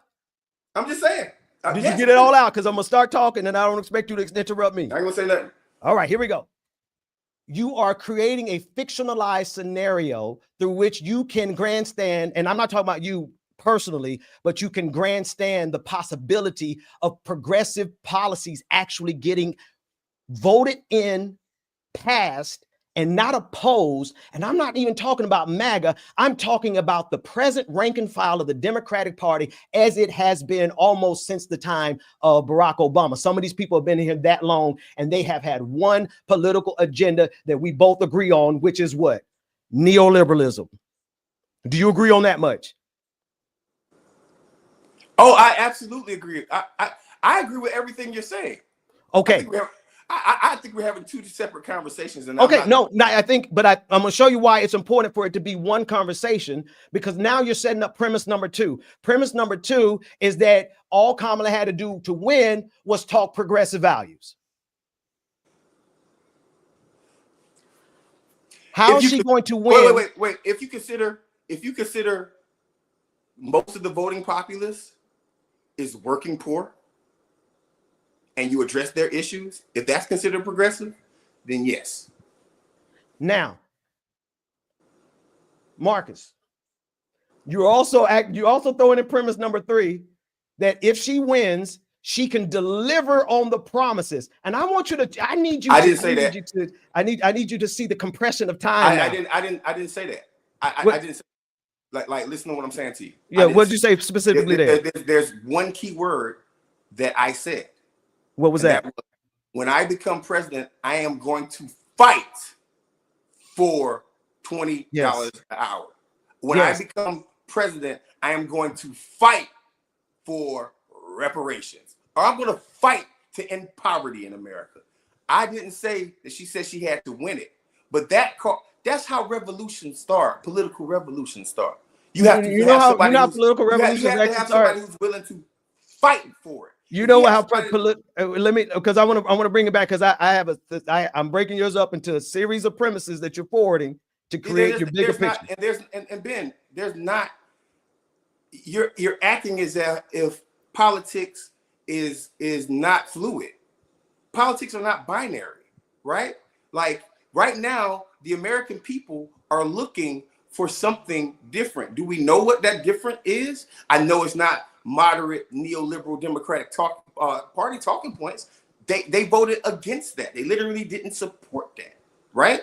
So you act as if that no matter what Joe Manchin says, why would a voter somewhere in West Virginia who is poor, one of the poorest places in America, or even more so, why would a voter in South Carolina keep voting for the guy, James Clyburn, who went against the lady that's the president, that's trying to give me more money and make me worth what I'm supposed? It's not a 1 year process, bro. Okay. It's okay. a long-term process. I hear you, but I still need I'm going through all of your points. Yeah, go ahead. Right. You're saying that with the actual lay of the political power in Washington, D.C., that Kamala should in 90 days make promises that in 90 days are going to be tested, evaluated, and if she fails on them, that everything was just that's going to work out real good. And I saw one comment that I will recognize. They said, and I don't know if I agree with this, they said, who cares if she wins? No, who cares if she's able to pass them as long as she won? And to me, that becomes even worse, because now you have the pendulum in the United States of America not only pissed off because Trump won, but now you give the narrative. If they can't deliver on this, you give this to, I'm not really sure y'all are thinking this one all the way through. And I'm not talking about the virtues of just fighting for it. You can fight for it. We should fight for it. But Marcus. Okay, so wait a minute. Stop. Hang on. Let me finish this. All right. We are literally dealing with a Democratic Party that has established very clearly their willingness to destroy and disrupt the entirety of the progressive agenda, from Rahm Emanuel in Obama's cabinet in 2008, right? All the way through the end of his cabinet, all the way through Joe Biden, all the way through all of these votes where Joe Manchin, Kyrsten Sinema, just to name two in the Senate, not to mention what they just done supporting Donald Trump. 10 Democrats could not get in formation, and they voted in support of Donald Trump. And you think she's going to have a coalition of people who are just going to let her bully them when they have their own bully pulpit and have shown that they want to use it? I don't think that political. Okay. So check this out. Really you do know how the executive branch works, right? Of course you do, because you're a very smart man. So, guess what? West Virginia, I'm definitely not going to sign that $1 million military contract that y'all had that was going to bring you 20,000 jobs to your area because your senator voted against me. It's called negotiation. We've never had that power of the pen of signing bills. No, wait. This is not like, it's not binary. You're the president. It's different when you're the president because everybody in DC knows you're going to want the president to do something for you or you're going to be completely against it. What y'all going to now go caucus with the Republicans? You're not going to win a re-election like that. And also, think about it for 1 second. The president can get an interview with anybody, anytime. Hell, the president can literally make an emergency broadcast and cut off everything and say what the hell they want to say. So why not have a progressive value in this, bro? Like I'm not trying to be. I'm not trying because to. You're asking you. I'm not trying to. And then hang on. Then there's another layer that you left out. Wait. And I want to address something. I know this is on Ben Dixon's channel, but this is my show also. So please, whoever said that, nah, don't do that. We do this. Oh, they said that a couple. Yeah, we do this. Back. Yeah, we do this. Don't even sweat that. Yeah, I'm just saying though, I gotta address it because there's been quite a few times where people leave these comments as if like I can't have a different viewpoint. I'm not a binary person. I'm not a black and white person, and I'm not a Democratic sycophant. I support some Democrats. I don't support some Democrats. But being a Democrat doesn't make me. Being a person who wants freedom, healthcare, and a living wage, that makes me a decent person. Whoever's going to bring that, that's who I support. And reparations. Ben, I'm not trying to sell you no dream, man. All I'm saying is that the power of the... It feels like a pipe dream. I ain't gonna lie to you. No, well, then why have it? Well, then why would any progressive ever run? What? Because one... Because you asked you is that a rhetorical or you want to answer that? There's an opposite side to what you're saying. What you're saying is the only way it will ever work is a neoliberal gets back in the office. Because it's either one or the other. That. Don't put that word in my mouth. That's what you're insinuating. That's what you're inferring through your particular lens. That's not what I said. I said no such thing of a case. What has been my number one mandate? What has been my number one thing that I've said on this show ad nauseum for the last 4 years? The power structure in the Democratic Party doesn't just rest in Joe Manchin's and all the politicians who like to stand up and get in their bully pulpit and oppose everything progressive. It's not just them. That's just one layer. You forget about the other main layer, the Democratic consulting class that controls the Democratic elections, especially at the president level. Now, you tell me which firm that she inherited from Joe Biden, which staffers that she inherited from Joe Biden that created her whole team, which of them are going to facilitate this progressive agenda when their dollars are telling them to not even mention it. Their donor dollars are telling them to not even mention it. Just tell me what percentage of her infrastructure could have carried out her vision. I don't know, because that doesn't matter. What does it not matter? What do you mean it doesn't matter? Because listen, if it's ineffective in the first place, right? They have been ineffective. They graduate. Come on, you know the Democratic consulting class, man. I know, bro. Yes, of course I do. They make hoodie Marcus black Marcus. Like I'm not. Of course I do. What I'm saying to you is, you have the bully pulpit of the presidency. Whoever works for We're talking about before she even gets there. We're talking about the campaign stage. Oh, no, yeah, no. Listen to what I'm saying to you.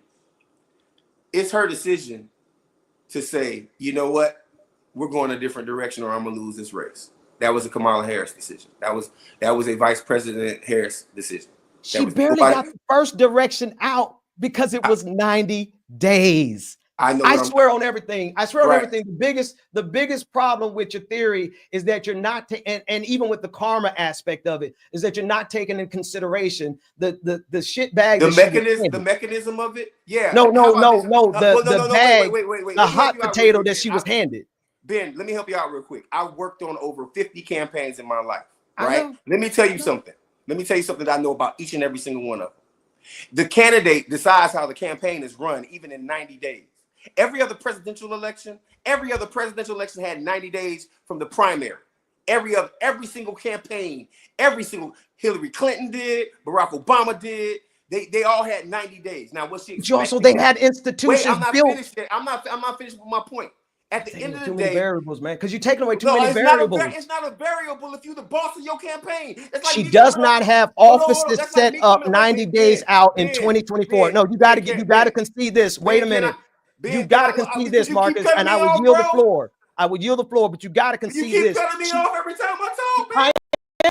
I am because you are forwarding something and you taking out a key variable. What offices did she have set up 90 days versus every other? You're saying every other presidential candidate had 90 days since the primaries. When did her platform come out? They also had a year and a half on her of platform? office. They also had a year and a half. My brother, listen to this point, and you can have the floor. Listen to this point. Don't crash out like Trick. No, man, I'm not crashing. Come on, man. You keep interrupting. I am interrupting you because you can't blow past that point. I'm you not can't blowing insert past the point. I actually was making Marcus. a point. Marcus, what I'm saying is you just inserted something that is extremely bad faith, and I can't let that one slide. That's so not let true. me offer your alternative. Oh, okay, you know what? Let me prove you wrong real quick. I'm gonna prove you wrong, and this is straight hardcore evidence. She came out with a black agenda, right? She came out with what I'm gonna do for black people, right? That's a platform. Did Joe Biden have that? Did he have it? Yes or no? No, he did. Right? Okay, bet. He came out with an agenda for Latinx folks. Came out with an agenda for women. Came out with all these agendas, right? These were decisions that she made about what her platform was going to be. So if the platform, stop. If the platform had been, you know what? I want $20 an hour minimum wage. The structure of her campaign doesn't change. The talking points do. Hold on. I feel your energy, and I appreciate your energy. But you're moving the football. You're moving the football from what you just said. You're moving the football from what you said. You're discussing something that I'm not even rebutting to. How am I moving the football goes? If you will yield the floor for a second, I could break it down. No, man, because you keep interrupting me. How am I? I'm interrupting you because you're moving away from a critical point. You're moving away from a critical point that I'm not going to slide. No, I'm not moving away from a critical point. I said, well, if you yield the floor, I can show you what that point is. If you can yield the floor, I can show you what that point is. Okay, what's the point, Ben? Because you're not gonna let me make my point tonight. I'm giving you plenty of space, my brother. I've given you plenty of space. What's your point, Ben? I've given you plenty of space, man. Okay, you have. Okay, no, because what? Yes, let's be thorough in this. Now, if we're gonna be 100, let's be 100. You made a critical point. You can make a critical point that is factually not true. For you to compare every campaign that comes out of primary going into a general election only having 90 days, you truncate the very important reality of campaign offices that you know well. I'm not teaching you nothing. I'm just reminding you that you're forgetting that there were no offices set up in any state, in any district. She came out from scratch. Every campaign only has 90 days until the election, but they've already had a year and a half of office space and office staff and teams already being established. She had nothing. Okay. That's fundamentally different to stand up an entire operation check in 90 days. You ready for it? You ready for this? Go for it. Check this out. Let me prove why what you said doesn't matter. Because at the end of the day, as a campaign consultant, you know what one of the things I'm looking for? I'm looking to create a yard sign. Let's just say I create a yard sign. A yard sign, okay. Right? Check this out. What I put on that yard sign doesn't matter where the office is. Who's going to put the yard sign in the yard? You're not hearing what Who's going to put the yard? What team? What staff? You're not hearing what I'm saying to you. Listen, I'm talking about what she's talking about. Two things can happen at the same time. To boost the campaign up, you have to have an office. You have to have staff. You have to hire staff. But none of that shit matters when it comes down to what you are saying as the candidate. None of that matters. Marcus, so you can win an entire presidential campaign, and I'm taking what you're saying to the logical extreme. All right. I know you're not expressly saying this, but I'm taking what you said to the logical extreme, that it doesn't matter that she did not have any offices set up, any team, anyone to get the yard sign out, anyone to print up the material, nothing in place, having to set that up in 90 days, in addition to get a gauge on how the strategy is going so that she can make a measured decision from that perch, not down here with us where we can watch what's going on in the news, but from her insulated seat with all of the Democratic consultants of everybody surrounding her to take 90 days to stand up an entire operation, as well as get all the critical feedback necessary to make decisions like, yeah, I think we need to change directions in 90 days when she's barely got it. The polling that, I mean, in fairness, you get plenty of polling in 90 days. You can get plenty of polling in 90 days. No, so I'm gonna take everything else you said, none of that matters. 90 days was enough. Yeah, why? Because number one, the only thing they did was switch out Biden offices and turn them to Harris offices. Number two, and they did do that. They already had staff. Most of the staff from the Biden campaign switched right on over to the Harris campaign. And guess what? And guess what? And guess what? More importantly, the only thing that changed was the talking points and the yard signs. Now, let me. Well, you said the talking points didn't change. No, but I mean not talking points. The yard signs. You know what? They did change because at least she had an agenda for Black people. She had one. I don't give a fuck if it was good or bad. She had one. Excuse my language. Sorry about that, Ben. What I'm saying to you is she already had an infrastructure set up. They just had to change the talking point, the narrative, what I'm going to do as president. That's the only difference. Now, what I'm saying is very, very simple, right? Like she could have ran a more progressive campaign and utilized the current infrastructure that she had on her yard sign, on the mailers, and most importantly, think about when that campaign launched. They did the most ingenious thing that I've seen a presidential campaign ever do. They just didn't have all the right people there. They had that call with all the Black women, right? That call was amazing, right? She spoke, other people spoke. But what was the conversation about? The conversation was about beating Trump. The conversation wasn't about policy, and the conversation damn sure wasn't progressive. If she had came out and said, this is where I'm taking America. This is where I'm taking America.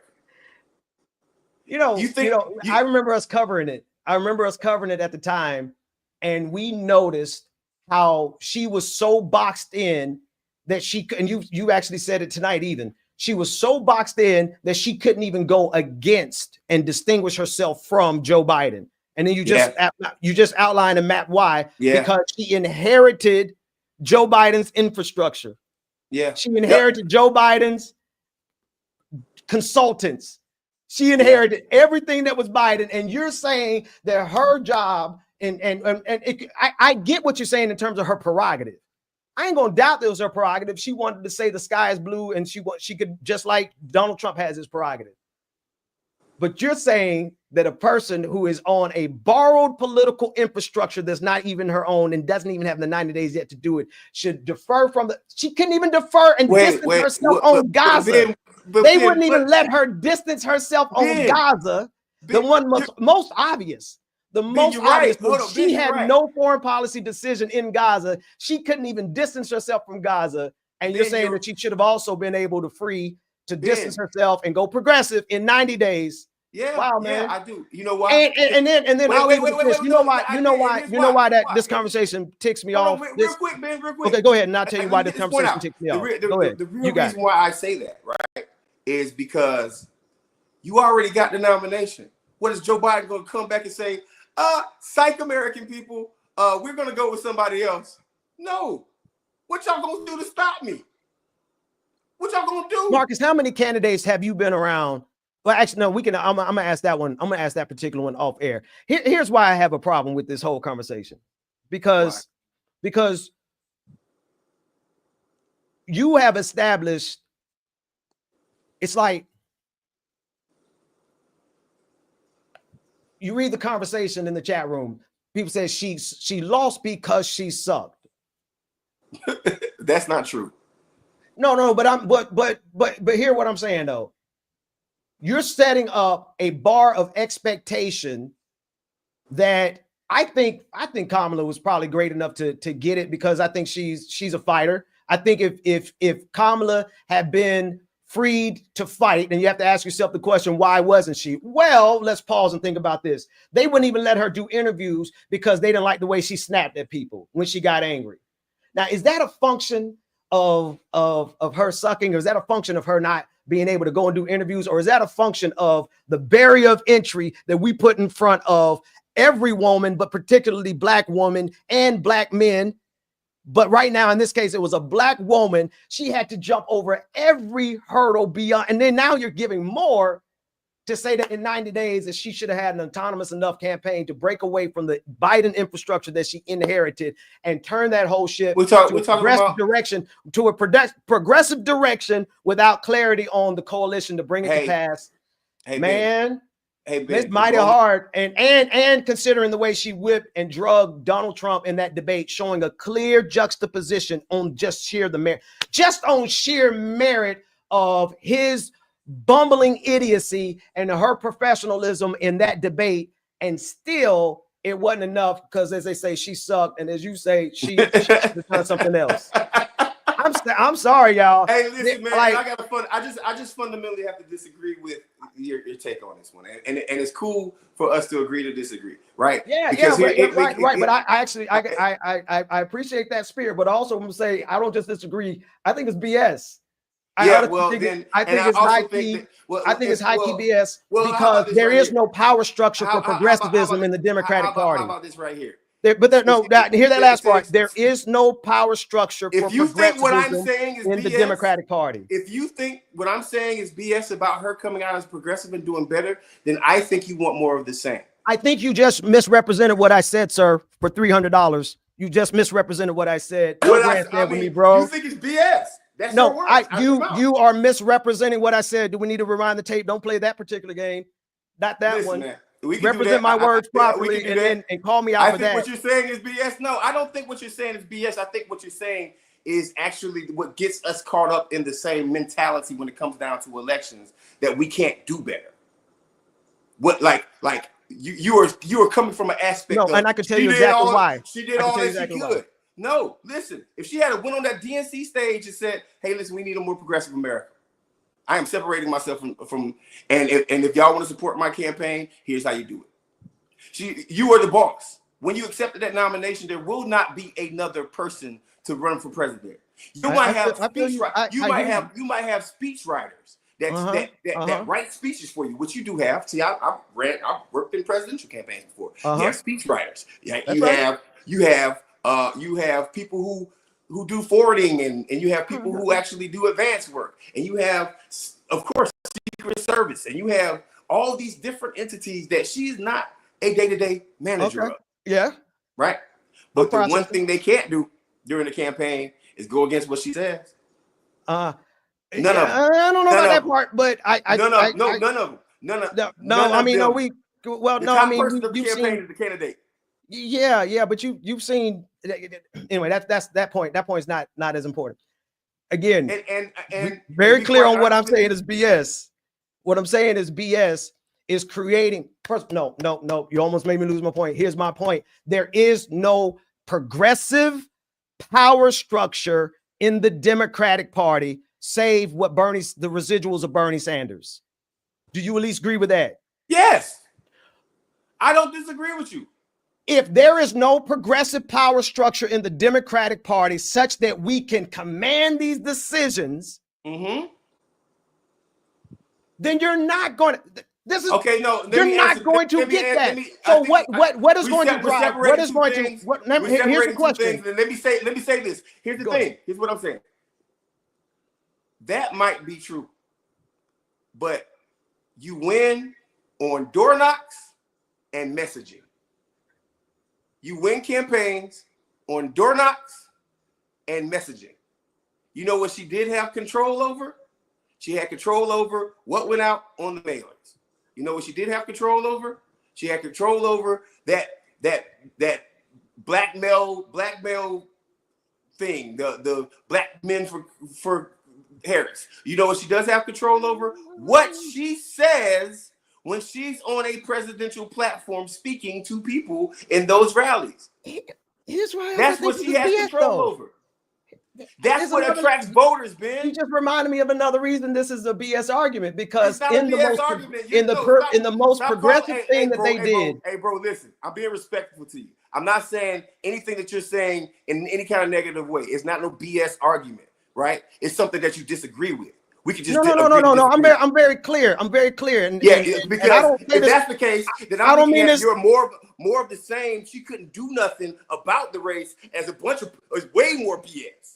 Because it's way more BS to believe that a candidate doesn't control their campaign and what they say that comes out of their mouth. Marcus, You can look at your speechwriter and say, "Hey, I ain't work saying on that. cleaning Are up you campaigns. serious? Are you serious? Are you I'm being going serious? we're here, so let's keep fleshing it out. Like that's BS. That's the biggest BS possible. Yeah, I can't do okay, nothing as a candidate. and you're free, and That's feel crazy, free, bro. That's and feel, Marcus, I want you to feel empowered and feel free to call my argument BS.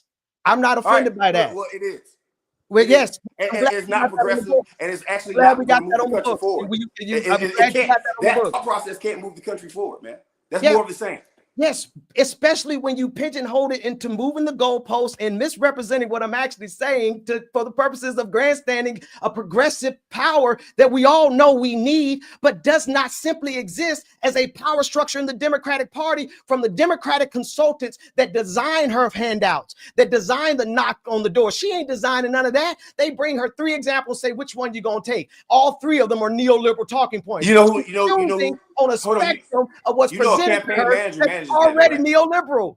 You know a campaign manager manages that, right? Yes. Right? You know who? And who was her campaign manager? And you know who decides the campaign manager? No, fuck who it was. You know who decides the campaign manager? Yes, the candidate. Okay, right. So why do these mailers say why are these mailers green? I wanted these mailers blue. That's good. I get you on that point. But the point remains is that you're asking her you see your argument. The reason I feel like your argument is illogical and unfair.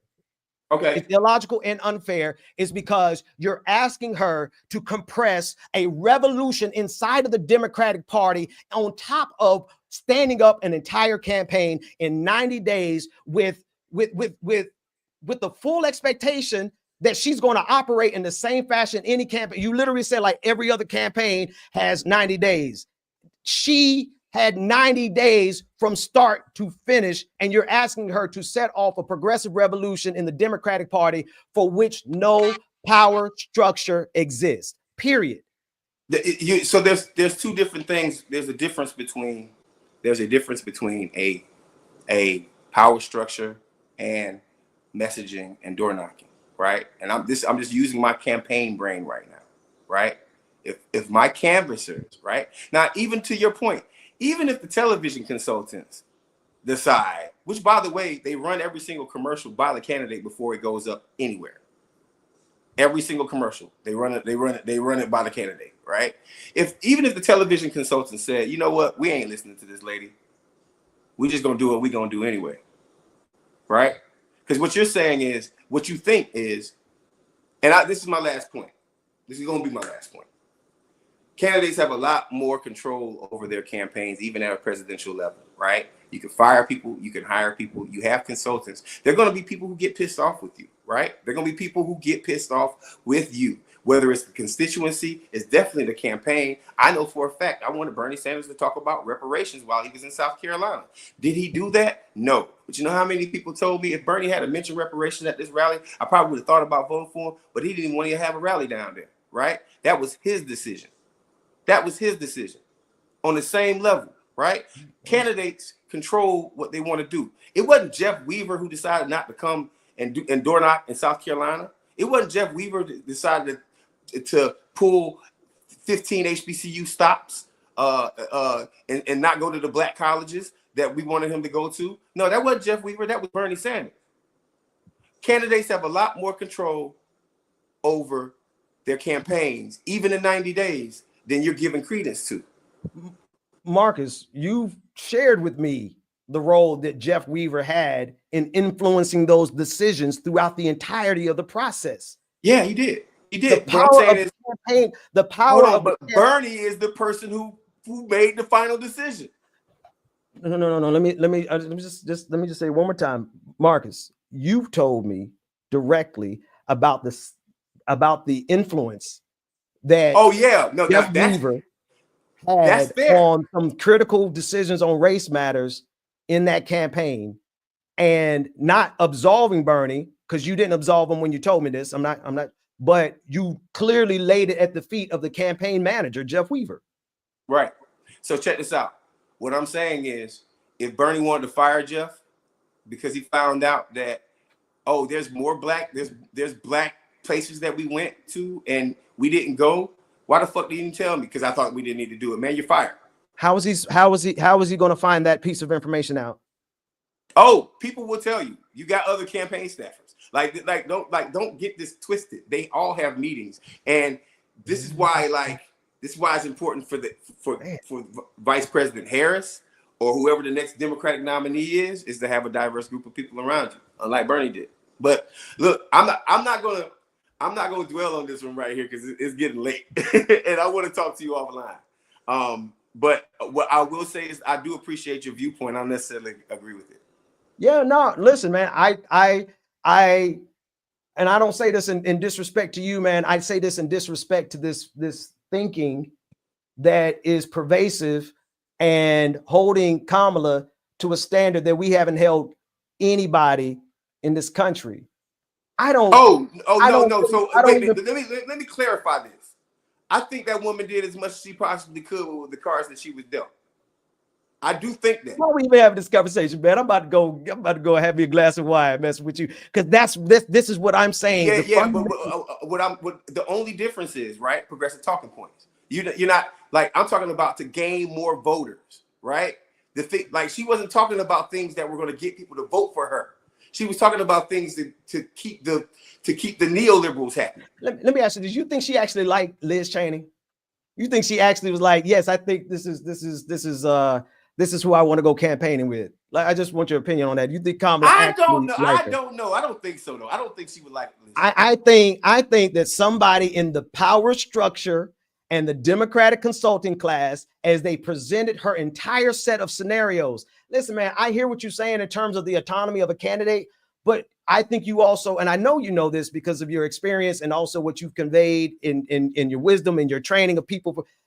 There are so many layers that process information before it even gets to the candidate. So when the candidate is making a decision, and this by design, like I don't think this is always a bad thing. I'm not saying that there are counselors around her that are evil and she can't make up her mind, but the decision-making process on that level is always one of advisors.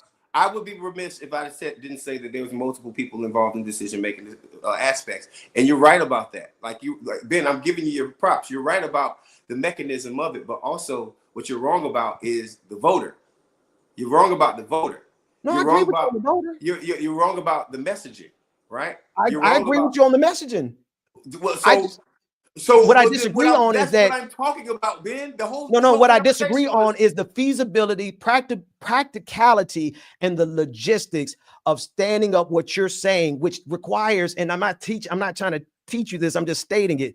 It requires an actual power structure that reflects those values. And without a progressive power structure that reflects those values in those decision-making points, there will never be. And I think you disagree. I don't disagree with you. As it goes right now, there will never be a progressive value that actually comes out of the Democratic Party. The best that we can hope for with this power structure is that they don't burn down the right to vote. Like, this is kind of where the bar is in hell right now. Oh, well, I mean, yeah, that's the right to vote is actually one of my biggest, if not second biggest, political. And that's the juxtaposition between the Democrat, and so it's most unfortunate. Hold on, but Ben, I would much rather Kamala lie to the American people but win an election to keep Trump from taking away voter rights than for her to act like a neoliberal during an election and lose. Listen, Kamala Harris got handed the hot potato of neoliberalism. She got handed the leftovers of neoliberalism as a policy for 50 years, as well as a democratic infrastructure and power structure. She got handed the same consultants that were legacy connected to Bill Clinton. One of them you hate the most, Jim Carville, right? That he still had influence in the decision-making of the Democratic Party. This is what she got handed a losing hand because of the democratic structure. Now, Ben, Go wait. ahead. I got one thing. So when I say start a new party, this conversation right now is the main reason why we need to do something different besides the Democrats. But why start a new? Why start No, not a new listen, party? Hang on, I'm start just a new party or Mhm. or reform the party in whatever direction that people need to go. But what I'm saying is this conversation right here literally tells me that the Democratic Party must die. But here's what. I mean, don't forget the context of all of our conversations, because I was the one that said we need to burn it down, and y'all too, you and Mundell agreed that we don't need to burn down that structure, right? But you got to purge out these neoliberals. Like this, that's a standard. That's kind of the standard thing we all agree on here, is that the Democratic Party as an institution now is not going to win and not going to bring progressive values. And then when I said let's burn it down, y'all were like, no, burn those people out and keep the infrastructure. So I think we firmly agree on that. All I'm saying is that the standard that and the goalpost moving that people apply to Kamala in context of let's just look in context of actual resumes and the narrative of a president in this country, right? We haven't had a progressive president since FDR. Lyndon Johnson did what he did some things. I give Lyndon Johnson, he did a couple things with the Great Society, so I have to be fair there, right? And I'm gonna let you go, but I think about when Joe Biden and Kamala Harris was the literal deciding vote on the union expansion, on the laws, on the subsidizing the union to the tune of a few $1 billion, extending out for the unions their benefits, their organizing capacity. And what did the unions decide to do? Not all of them, but one of the main unions, what they decided to do, to not endorse. Did not endorse. Come on, man. Hey, man. Hey, listen. The fix was in on so many levels. She got handed a high bag. Listen, I understand where you're coming from. My premise is always going to be this right here, right? Like that woman. Listen, it's not that woman was in a situation, but she also was a part of a machine that she had ample opportunity. And what I'm saying to you is very simple, right? Like talking points. And first off, let me give you something even more important, right? All of those consultants had the polling data on what to say. This is the part that disappoints me. They all know that Medicare for All polls at a high rate. They all know that raising the minimum wage polls at a high rate. They all know that police reform in certain places polls at a very high rate. Why won't you repeat these policies? Marcus, you right. So here's my thing. You just really literally walked and proved my point in this whole conversation. Well, you've proven mine also, right? Like my point is very simple, right? There has to be some difference. There just has to be. I gotta run, Ben. I gotta run. I gotta because we can't start no debate and then like I can't fit it. It's a good stop. It's a good. We've been here quite long enough. Yeah. We've been here long enough. All right, y'all. I still love you, black man. You wanna man? We still gotta end this thing the right way, man. Come on, man, bro. It's late. It's 11 o'clock, boy. Hey, man, I know everybody watching. Thank you for watching another episode of Clickbaity Political Thirst Trap. Please like, share, subscribe if you made it this far through the marathon of me and Ben going at it around the last presidential election. Thank you guys for watching. Please subscribe to Marcus Farrell Live.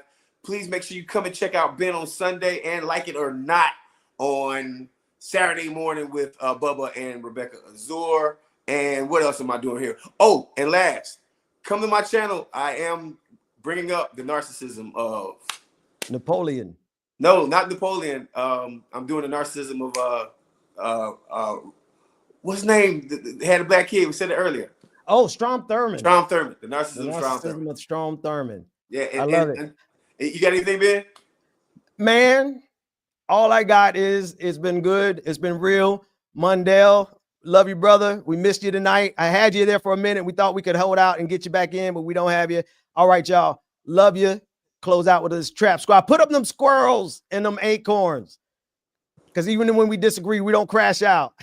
We don't. I tried my hardest to not crash. I almost went there, but I didn't. All right, y'all. Trap squad, trap squad, trap squad, trap squad, trap squad, trap squad, trap squad, trap squad, trap squad, trap squad, trap squad, trap squad, trap squad, trap squad, trap squad, trap squad. Hey, clickbaity political. Yeah, thirst trap, trap squad, squirrel squad. Our mission is critical to speak the truth to the masses. Yeah. We here for the fight. We ain't started, but we here to finish it. Sick and tired of seeing the privilege. Take advantage of the weak and the innocent. So we let a voice be heard. Every single weeknight, unapologetic.